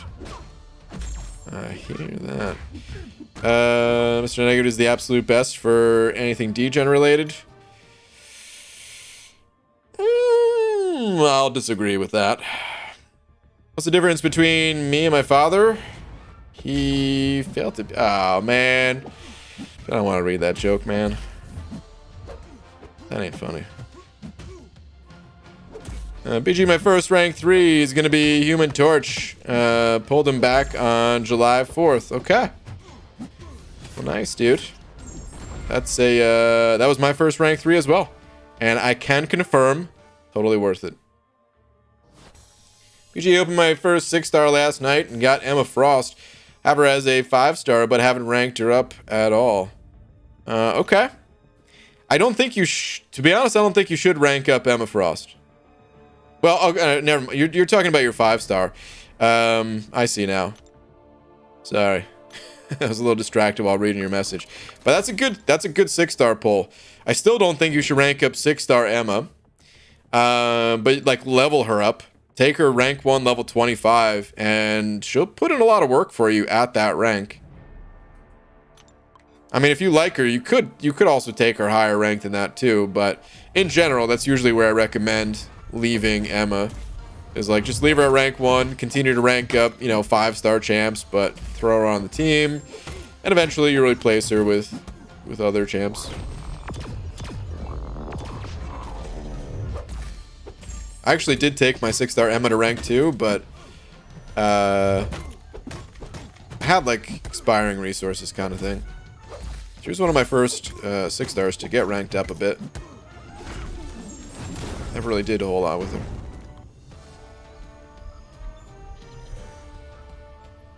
Don't worry about it, Magoo. You will survive the New World Order. I will, of course, implement a bartering system revolving around different kinds of beans. Oh. This new world of yours. I like it. I like it a lot. Tweet, got a question. Who's going to Act 5? You choose. Okay, I think you might have been one of the people I timed out before for spamming. Let me do a quick check. Make sure you ain't spamming again.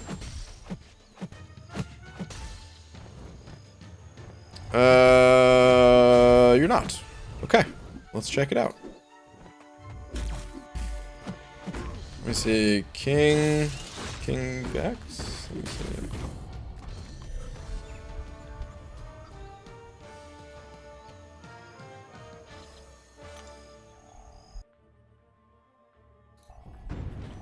Should take into Act 5. So, I mean, every quest is different. You might want to, you know, change up your roster from quest to quest. Not might want to. You're gonna have to. That's the way the game works when you get to the higher levels.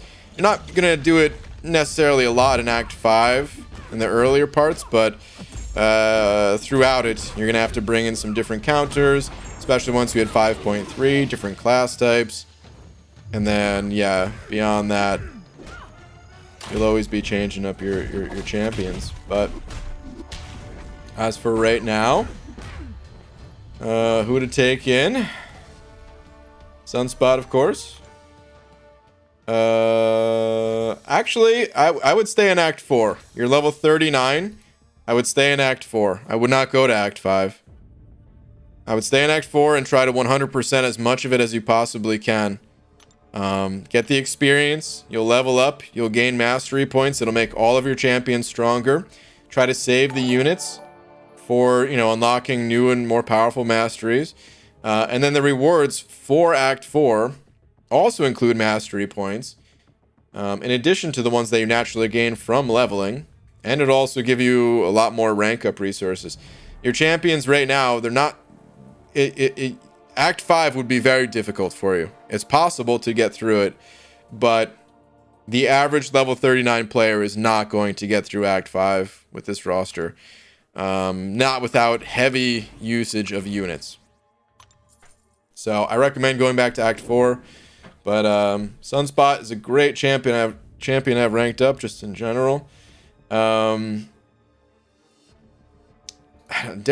is unfortunately not very strong. I wouldn't recommend ranking him up any further than this, but since he's already ranked up, you know, might as well keep using him. What else should you rank?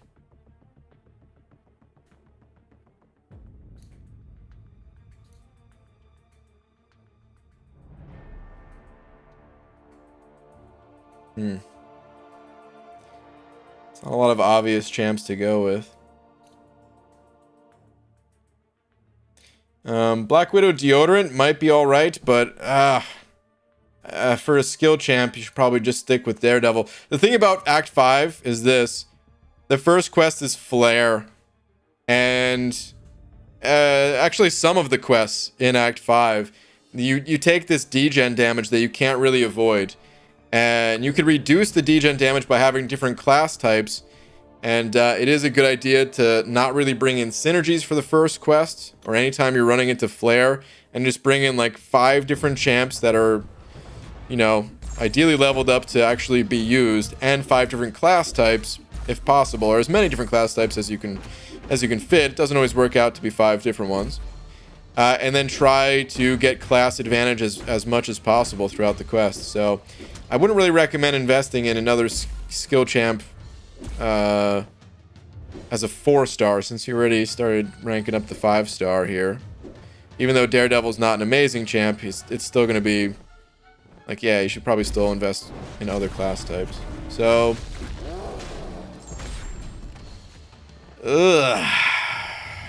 just got to pull some more champs. Some people really like Immortal Hulk. I'm not a huge fan of this. Actually, you know what? Howard the Duck. I should have called this out originally. Howard the Duck is a champ that doesn't get talked about a whole lot, but he's actually quite strong. And for a tech champion, I would say go with Howard the Duck. But yeah, man, for the most part, the champs you have, there's not a ton of standout 4-star champs to go with. So maybe rank up Howard the Duck and then continue to go through Act 4 as you pull other champs and rank up other champs before getting into Act 5. BG doing a new account challenge? That's still up in the air? I'm going to do one, yeah. I just don't know the starting date exactly. Montweezers 2000. Sign it over to. Thank you very much. Saying, look up the key 3 in MCOC and view that profile. Is that the person with a rank 4 Doom? Is that their name? I think that's their name. But sure, we'll take a quick look. Maybe it's something else. I just don't remember. Oops. No, stop. No emojis. The key 3. Yep. That's a Doom. That is the first rank 4, and so far, as far as I know, the only rank 4 until the end of Summer of Pain rewards hit, and then there's gonna be a bunch more rank 4s. Thank you for the 2, dude. BG off to bed, good sir. Got some disc golf to play in the morning. It's the only thing keeping me from being a complete fatty. Oh man, maybe I should get into that. I've never actually played. I gotta do something. I gotta do something to keep me a little bit more active. But yeah, dude. Alright, enjoy it. Chicken tender sending over buck. Thank you, dude. Saying, hey Brian, when I used to burgle houses, I don't know if I've ever heard that sentence used before. When I used to burgle houses, I always skipped the kitchens. I wasn't taking any whisks. What the hell?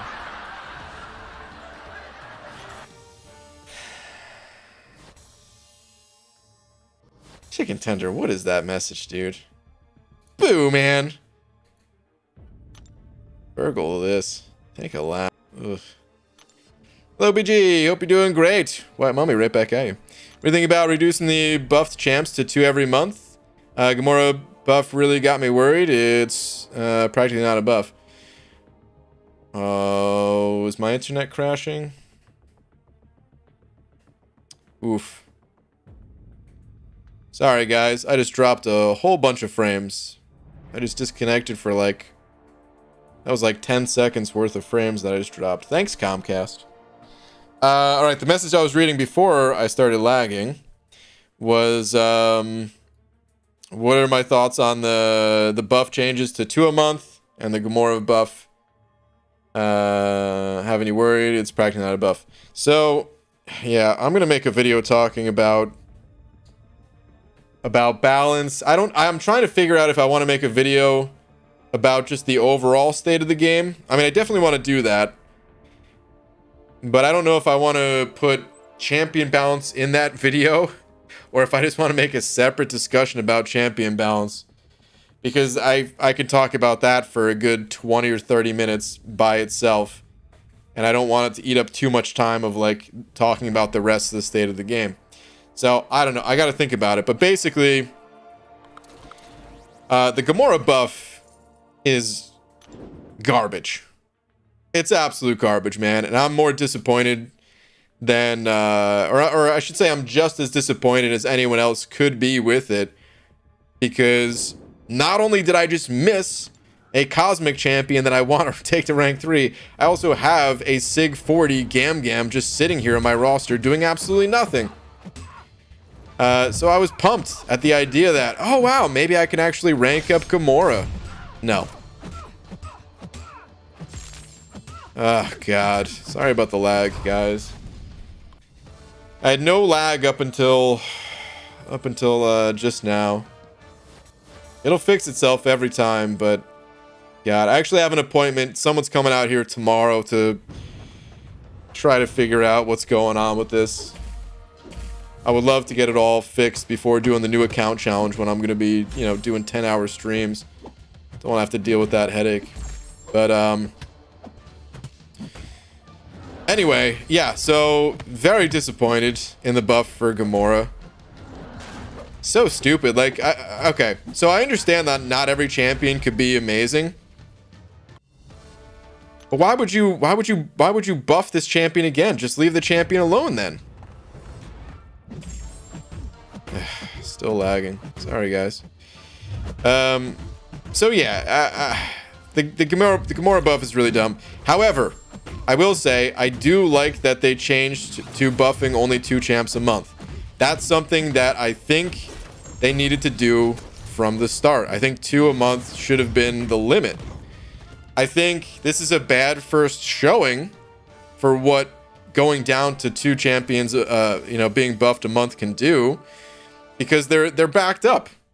At least it seems that way. It seems like they're backed up in terms of balance, because champions are coming out all over the place. Some champs I can like Diablo. I play tested Diablo for like 5 minutes and thought to myself, how did they release this champion as is? This is stupid. And then I could play test another champ for 5 minutes, like stupid powerful for Diablo. And then I could play test another champ for 5 minutes and think to myself, like, this champ is super garbage. How did this champ get released? Like, it's all over the place. Content-wise, too, I think certain content comes out and it's like well thought out, well designed, well balanced content. And then we have other pieces of content that, again, it's all over the place in terms of easy, hard, whatever. I feel like they needed to reduce the workload or hire more people or something. And I'm usually not one to say, like, oh yeah, just throw more money at it, just hire people and that'll solve the problem or something like that, because that's not how it works for a lot of things. You can't just like Alliance War, for example. I mean,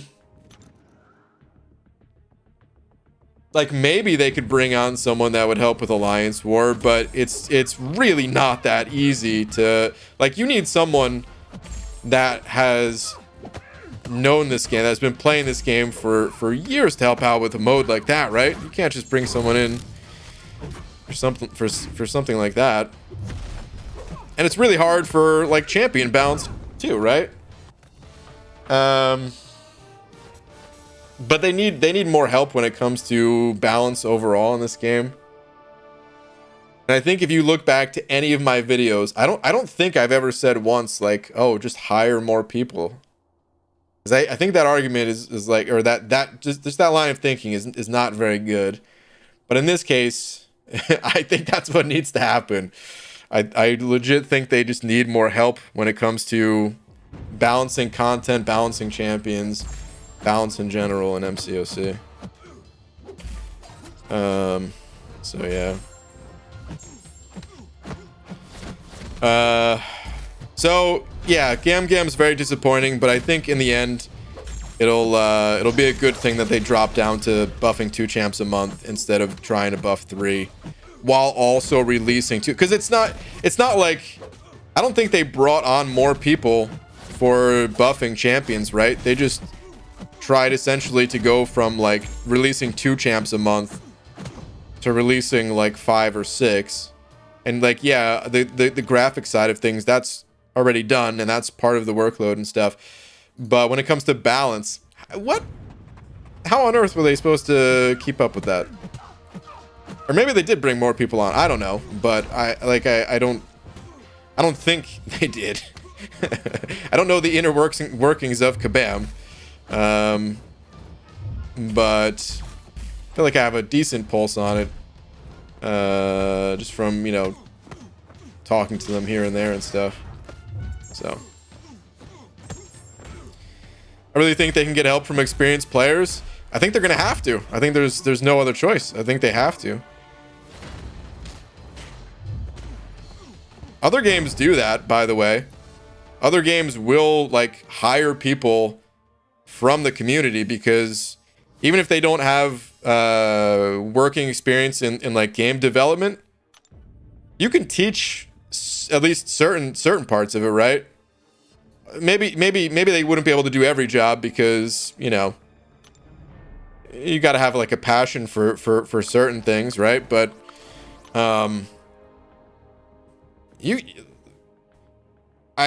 like what's easier to teach someone, like how to play MCOC at a high level, or maybe how to, you know, take like high level gameplay skills and kind of adapt that into, you know, maybe some other skills that someone already has, like just reading spreadsheets and, you know, things like that. I don't know.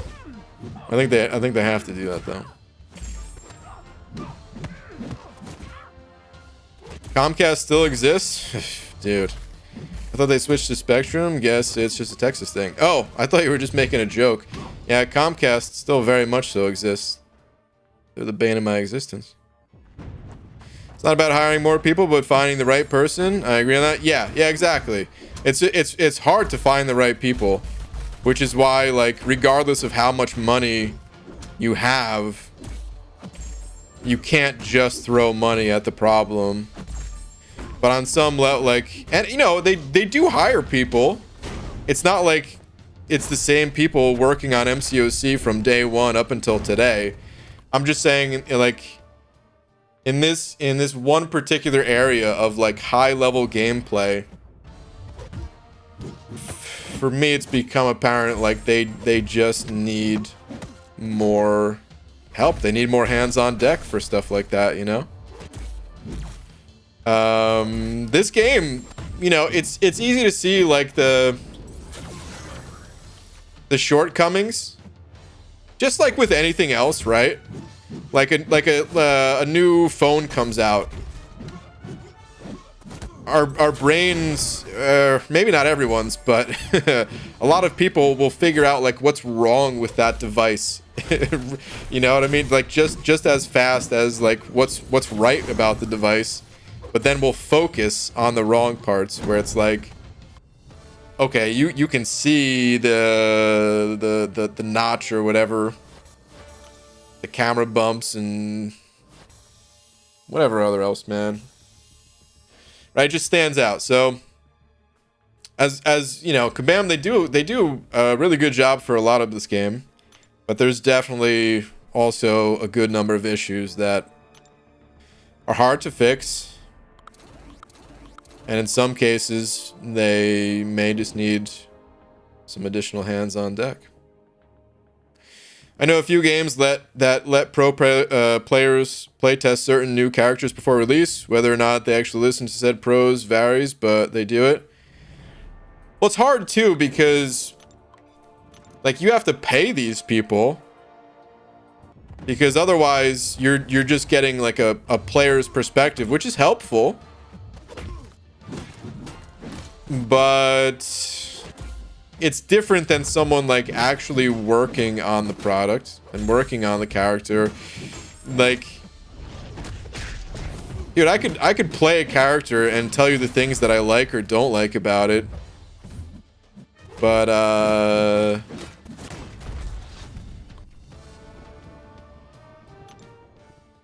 there's also plenty of characters that I don't play, or I don't play test fully or something like that, right? Like you can't just fight Realm of Legends Winter Soldier and that'll be good enough to like tell a dev what to do. Like it takes time.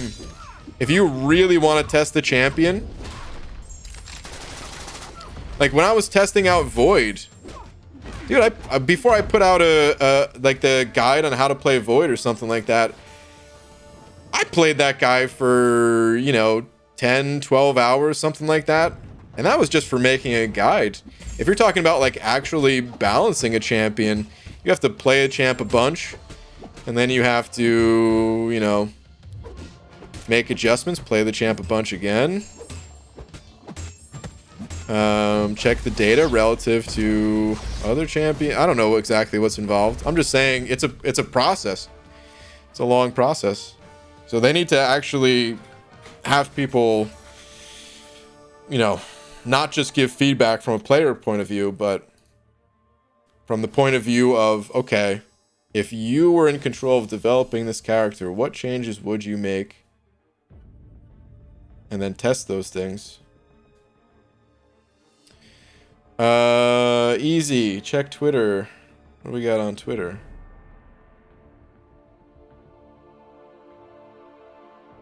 Oh, wow. It's funny. Two people are sending over the same.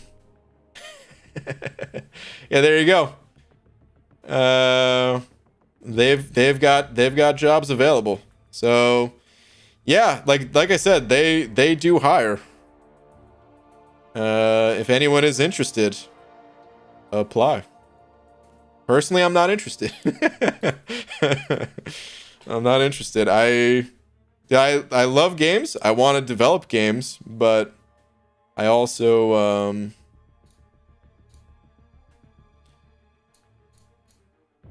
I love MCOC, but I don't know. I want to make my own game, kind of thing. Oh yeah, Jordan shared that with me. Oh, okay. Gotcha. Let me read Jordan's comment. Well, BG, as you said, that I'd like to mention that Kabam has had an open application for QA analyst, game tester, posted on their company site for over a year. Tweet the link to it for, yeah. And I know they have hired other people. I know they've hired for other positions too, besides QA. They've hired you know, champion designers and all that stuff. I mean, they hired Dave, right? I don't even know 100% what Dave's title. He's more of like a content person, right? But like, I mean, I don't know exactly what he does. Also, none of my business. That's his to share. If he has, I don't even remember if he shared that or not, because I remember he made a video talking about it, but I don't remember exactly what was said in the video. But either way, like, of course they hire people.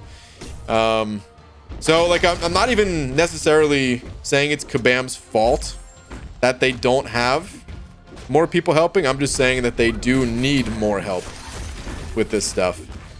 That's really what I'm getting at. For champion buffs, they don't even need to lend the buff characters to the players to get feedback. Plenty of people can give great feedback just based on their ability subscription. This is true, and maybe that would be a good way to actually find people to like work for them, because you're right. Tons of people do give great feedback, but also tons of people give very bad feedback as well. And it could be just as time consuming going through the feedback to find the good feedback, sift and, you know, sift through all of the feedback from everyone. But maybe that would be a good way to find people. Honestly, if you were looking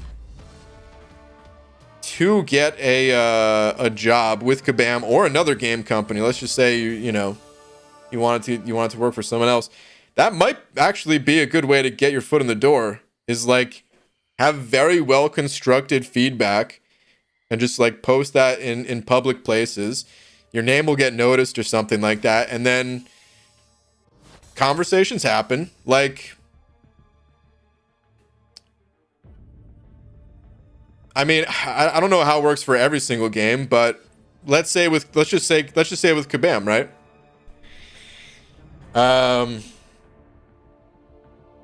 Outside of like COVID stuff, we know they go to Comic-Con, right? So you get your name kind of known for giving good feedback. Go to Comic-Con, introduce yourself, tell them you're interested. Maybe they'll be like, oh, wow, yeah, you actually give really good feedback. You know what? Even if you don't have as much experience or something like that, probably a good way to get your foot in the door. It might not even be that hard. I don't know. Maybe you would just be able to, but I'm just saying, like, if you applied and didn't get the job or something like that, that would be a way to, like, bolster your resume without necessarily bolstering your resume. Like, unofficially. Speed up, D! Sending over a buck.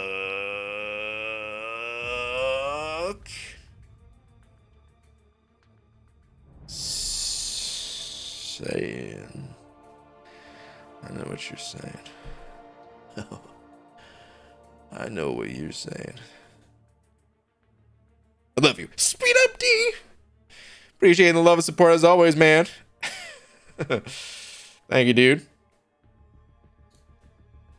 Do they pay maple syrup? No idea. Really, Brian wants to make his own game? First time I'm hearing this information. I'm only saying it, Hunter, because people know I want to make games. But it might not be a clear distinction of, like, I want to make games. I don't necessarily want to be in the game development industry. A little different. It's absolutely Kabam's fault. They're the only ones responsible for making sure that the content is working properly. I mean, yeah. I mean, the player base shouldn't have to do their jobs for them. No. Yeah, like, no, I agree with that. I just mean, when it comes to certain things, like, they just might have a hard time finding the right people. Is what I'm getting at, to, like, help continue developing. But, like, yeah, when it comes to you know, releasing buggy content and all that stuff, yeah, it's their responsibility, of course. I guess it's more of like a, I don't know the right way to put it into words, but I like, just thinking about any game. I was more so thinking about any game, not really focusing on Kabam, even though I did say Kabam. When it comes to any game, it might just be hard to find the right person to fill that role, because it's not like, okay, let's say you are an engineer. Let's say you're like a, maybe an engineer is not even good, because I'm gonna sound dumb. Let's say you're a chef. All right, let's go with that. Well, if you're a chef, you probably have certain, like, foods that you're a little bit more of an, you know, have a little bit more of an expertise in, right? But you can transfer those skills. When it comes to, like, game development, dude, I don't know, games, they're so different all over the place. Like, it takes time. It takes a lot of time to learn the skills required to play MCOC at a high level. And when I say high level, I'm talking about, like, Abyss, Master level war, like this type of high level. I'm not talking about, like, oh yeah, you learned how to, you know, parry and you got some of the progression titles. No, I'm talking about, like, the very high level stuff. And Kabam, they do have people, they have at least one person that's actually in a master level alliance. I don't know how many they have, but I know they have at least one. And they have some others that are capable of it if they choose to be in a master level alliance. But it's like, okay, let's throw out a theoretical number and let's just say there's like 5. Well, they need more than 5. And I don't know what the magic number is, but, like, how do you find these people? That's why I think you have to, you know, like, I think there needs to be better ways to to promote job openings, actually. Maybe we just put it out there on like I don't know, maybe this would come off as unprofessional or something like that. But dude, I would even just like put it out there on the forums like, hey, we need more help. Have you ever been interested in game development? Are you a very high level player? Let's work together kind of thing. That's definitely unprofessional. But yeah, man, like, I don't know. They need to do something. These traditional ways of just like having a job opening on your website. I don't know if it's the best way in 2021 when it comes to games. Superman sending over bucks. And BG, do you think the game would become boring if they released one new champ and buffed one champ every month? I do, yes. That's too little. Would it become better? I think it'd be worse. I think there needs to be 2 new champions every single month. If they could only sometimes do like 1 buffed champ a month, I think that would be okay. If they just really were like, hey, listen, we just didn't have the time to get 2 champs out this month, so it's just going to be Miles Morales this month. It's not going to be Gamora.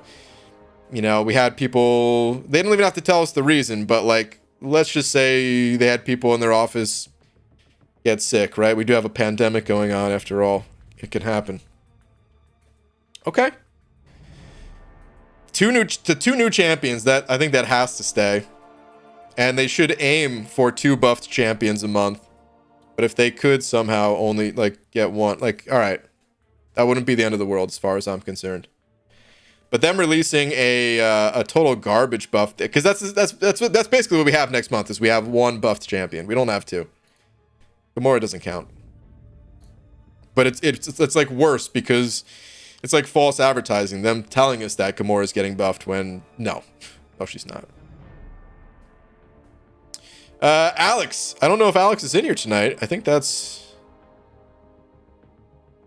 yeah, that was just a pop-up, not in chat.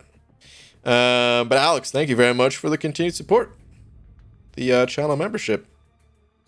If you can hear this on the playback, thank you, dude. Okay, let's go open some crystals.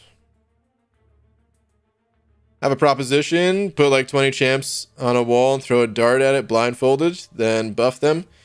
Oh wait, that's already what they do. Maybe. I don't know how they go about selecting the champs to buff. They need to heavily recruit at college campuses? Maybe.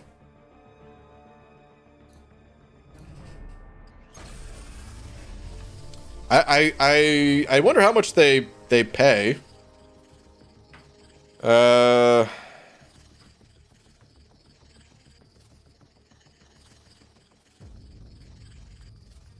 I know for like programming positions, or at least what I've heard, because I don't really know anything. I've never been actually in the games industry, but I've watched a lot of videos. And what I've heard is that like software developers, they're only working in games if they're like really passionate about games, because otherwise they can make more money doing like a lot of other things. So that might be part of the issue with just the game industry in general. Of like, you know, maybe they, I think it's a tough job, and maybe they just don't get enough pay, because like, I don't know, a lot of games, like they're not even profitable. A lot of the new games that like come out, right? They work on these games for such a long amount of time, and like they're just flops. Because there's new games every single day, right? So, and then maybe there's like a kind of an industry standard of how much people get paid, and even though some games are like, God, man, just raking it in, making millions and millions of dollars, maybe that all just goes to investors and like the maybe the I don't know. I'm really just talking straight out of my butt at this point, man. Nobody take any of this for truth or anything like that. I'm just total speculation from an outside perspective. But I wonder what that pay is like. Entry level position, must have 5 years experience, $15 an hour, weekends mandatory. Yeah, dude, just work your entire life away.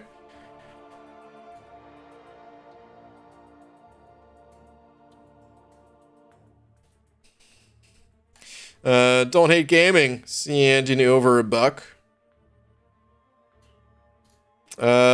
Don't hate gaming. I don't see another message from you. All I see is the buck. Is there supposed to be a message? Oh, wait, here we go. Into the Tweeterverse, please. Sure.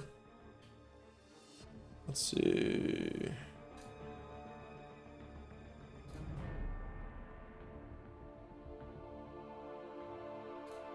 Let's see. Summer of Pain, am I right? Only had a handful of skill 6 stars, so it was like an 80% chance of getting someone I want. Ooh. Oh, that hurts, dude. Did you go with the new champ or did you go with the buff potential champ?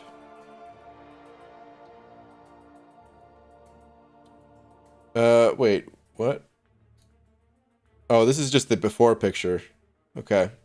Yeah, so we can't even tell, but yeah, that is pain right there, man. That is pain. I mean, I guess Fraggle Rock is a buff potential champ too, but oof. Rip, dude. Rip.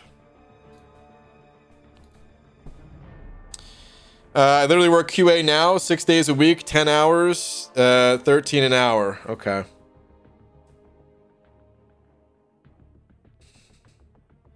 By the way, like, seriously, I want to reiterate, as like I've had countless conversations with Kabam any chance I can get at, you know, Comic-Con or just in the CCP and stuff like that. I've never ever once had a conversation. I've never asked, because I always feel like that's a rude thing to ask. I've never asked at all like what they get paid or anything. So don't anyone take anything from this conversation and think, oh, Kabam treats their employees bad or doesn't pay them fairly. I have no idea. I have no idea anything when it comes to that.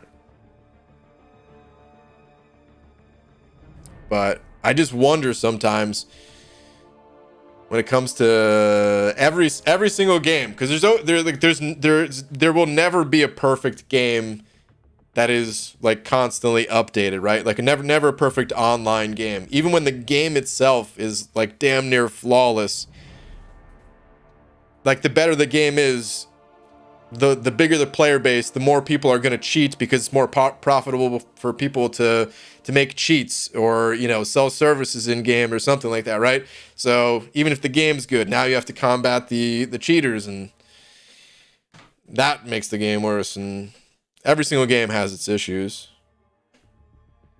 So it's always something that I thought of as like, man, these companies that just rake in the dough, that make these millions, even if you can't just throw money at the problem to fix it, I wonder if you would be able to, you know, attract better talent by increasing the compensation that the people who you know, who work on the game, just increase what they're able to earn and stuff like that.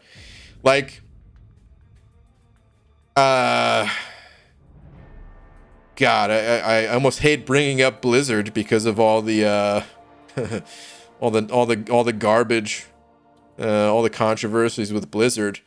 But I remember hearing stories of people who worked at Blizzard, and they worked there only because like it was like a dream for them to work on these games that they loved, but they got paid garbage, and like some of them they couldn't even afford like an apartment to stay in or something. Like they were sleeping in like vans outside the company. Meanwhile, the company's making tons of money, and it was all just going to like the CEO and investors and stuff like that, right? I always thought that was part of the problem with Blizzard. Turns out they had plenty of other problems. But yeah, every company's different. So again, don't think I have no info on Kabam when it comes to this stuff. Asking for salary is not rude. It's what the bosses came up with, so you don't know where your counterparts are getting paid, so they ask for more salary. I mean, it can be both of those things. I do think that bosses don't want other people knowing what others make, because yeah, of course, they rather keep that info to themselves, of course. But I also think it is rude. Like I wouldn't want to, you know, even my closest friends. I had to ask someone what they were making recently. By recently, I mean like a year ago or something like that. For like a separate issue. But outside of that, I think that's the only instance that I've ever asked a friend of mine what they make. And it was more to understand like COVID issues and how that's impacted and how I can possibly help and stuff like that. That was literally the only reason. Otherwise, I do think it's rude to ask. Like if someone wants to share that info, I mean, you know, I don't think it's info that needs to be kept private, but I also think it'd be rude just to ask someone.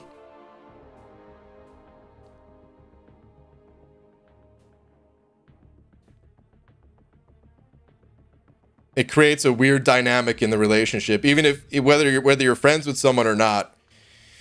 Relationship could be one that's brand new, just talking for the first time, or someone they've talked to for years. It creates a weird dynamic of like why does it matter? You start to think like, well, you better than me because you make more money or something like. I don't know. It's just weird. It's a weird thing to ask.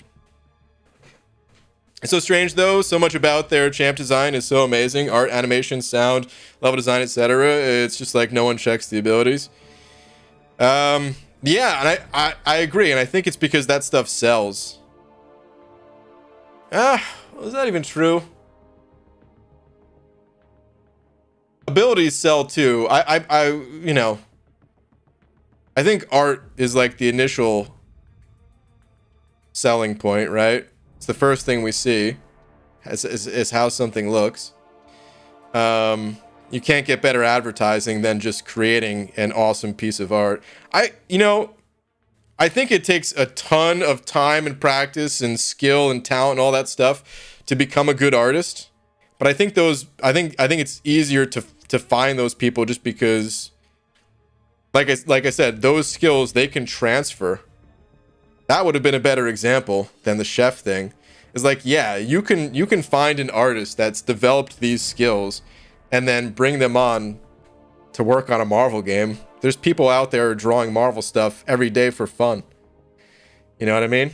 But there's not people every day putting together sheets of how to balance champions and stuff like that.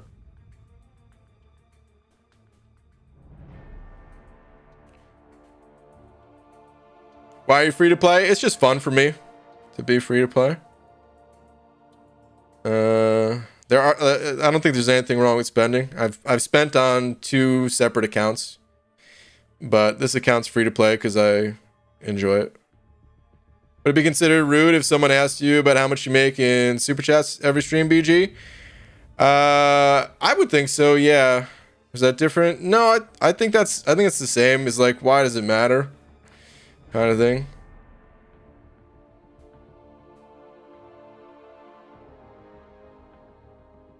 Like, there's people that do share that info on YouTube, and maybe I'd make a video about that one day.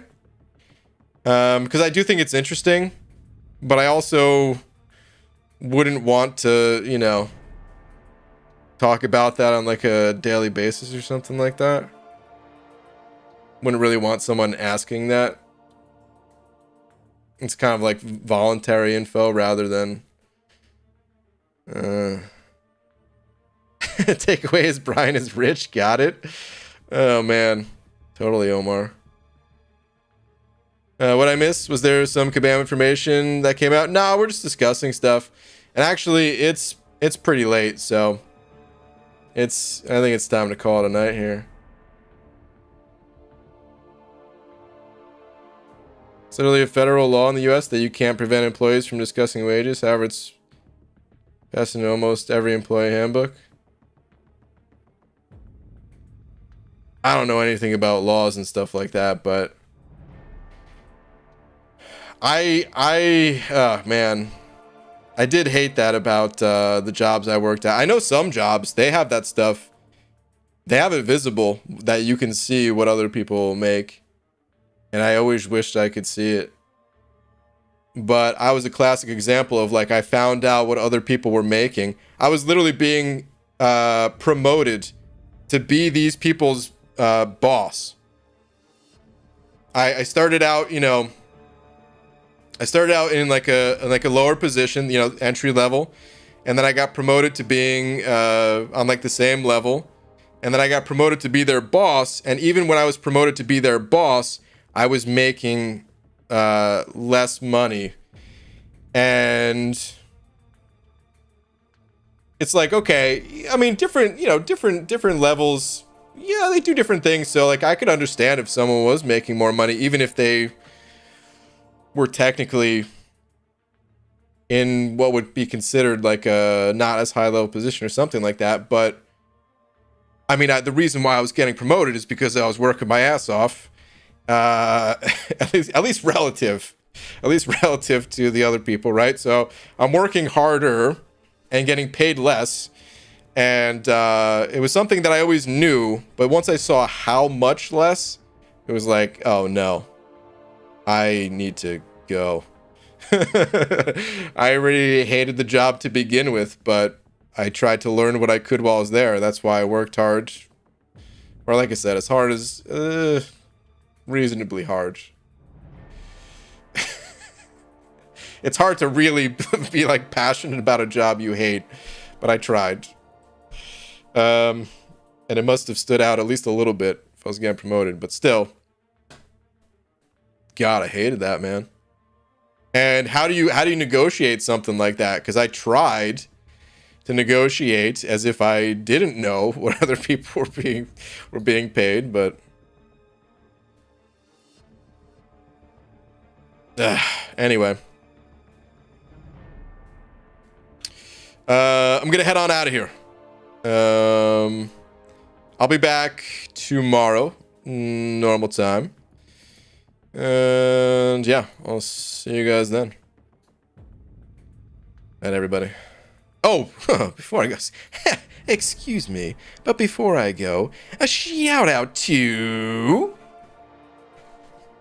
Ronan for being tonight's biggest D. I don't even know how we got on this conversation, but man, this tangent.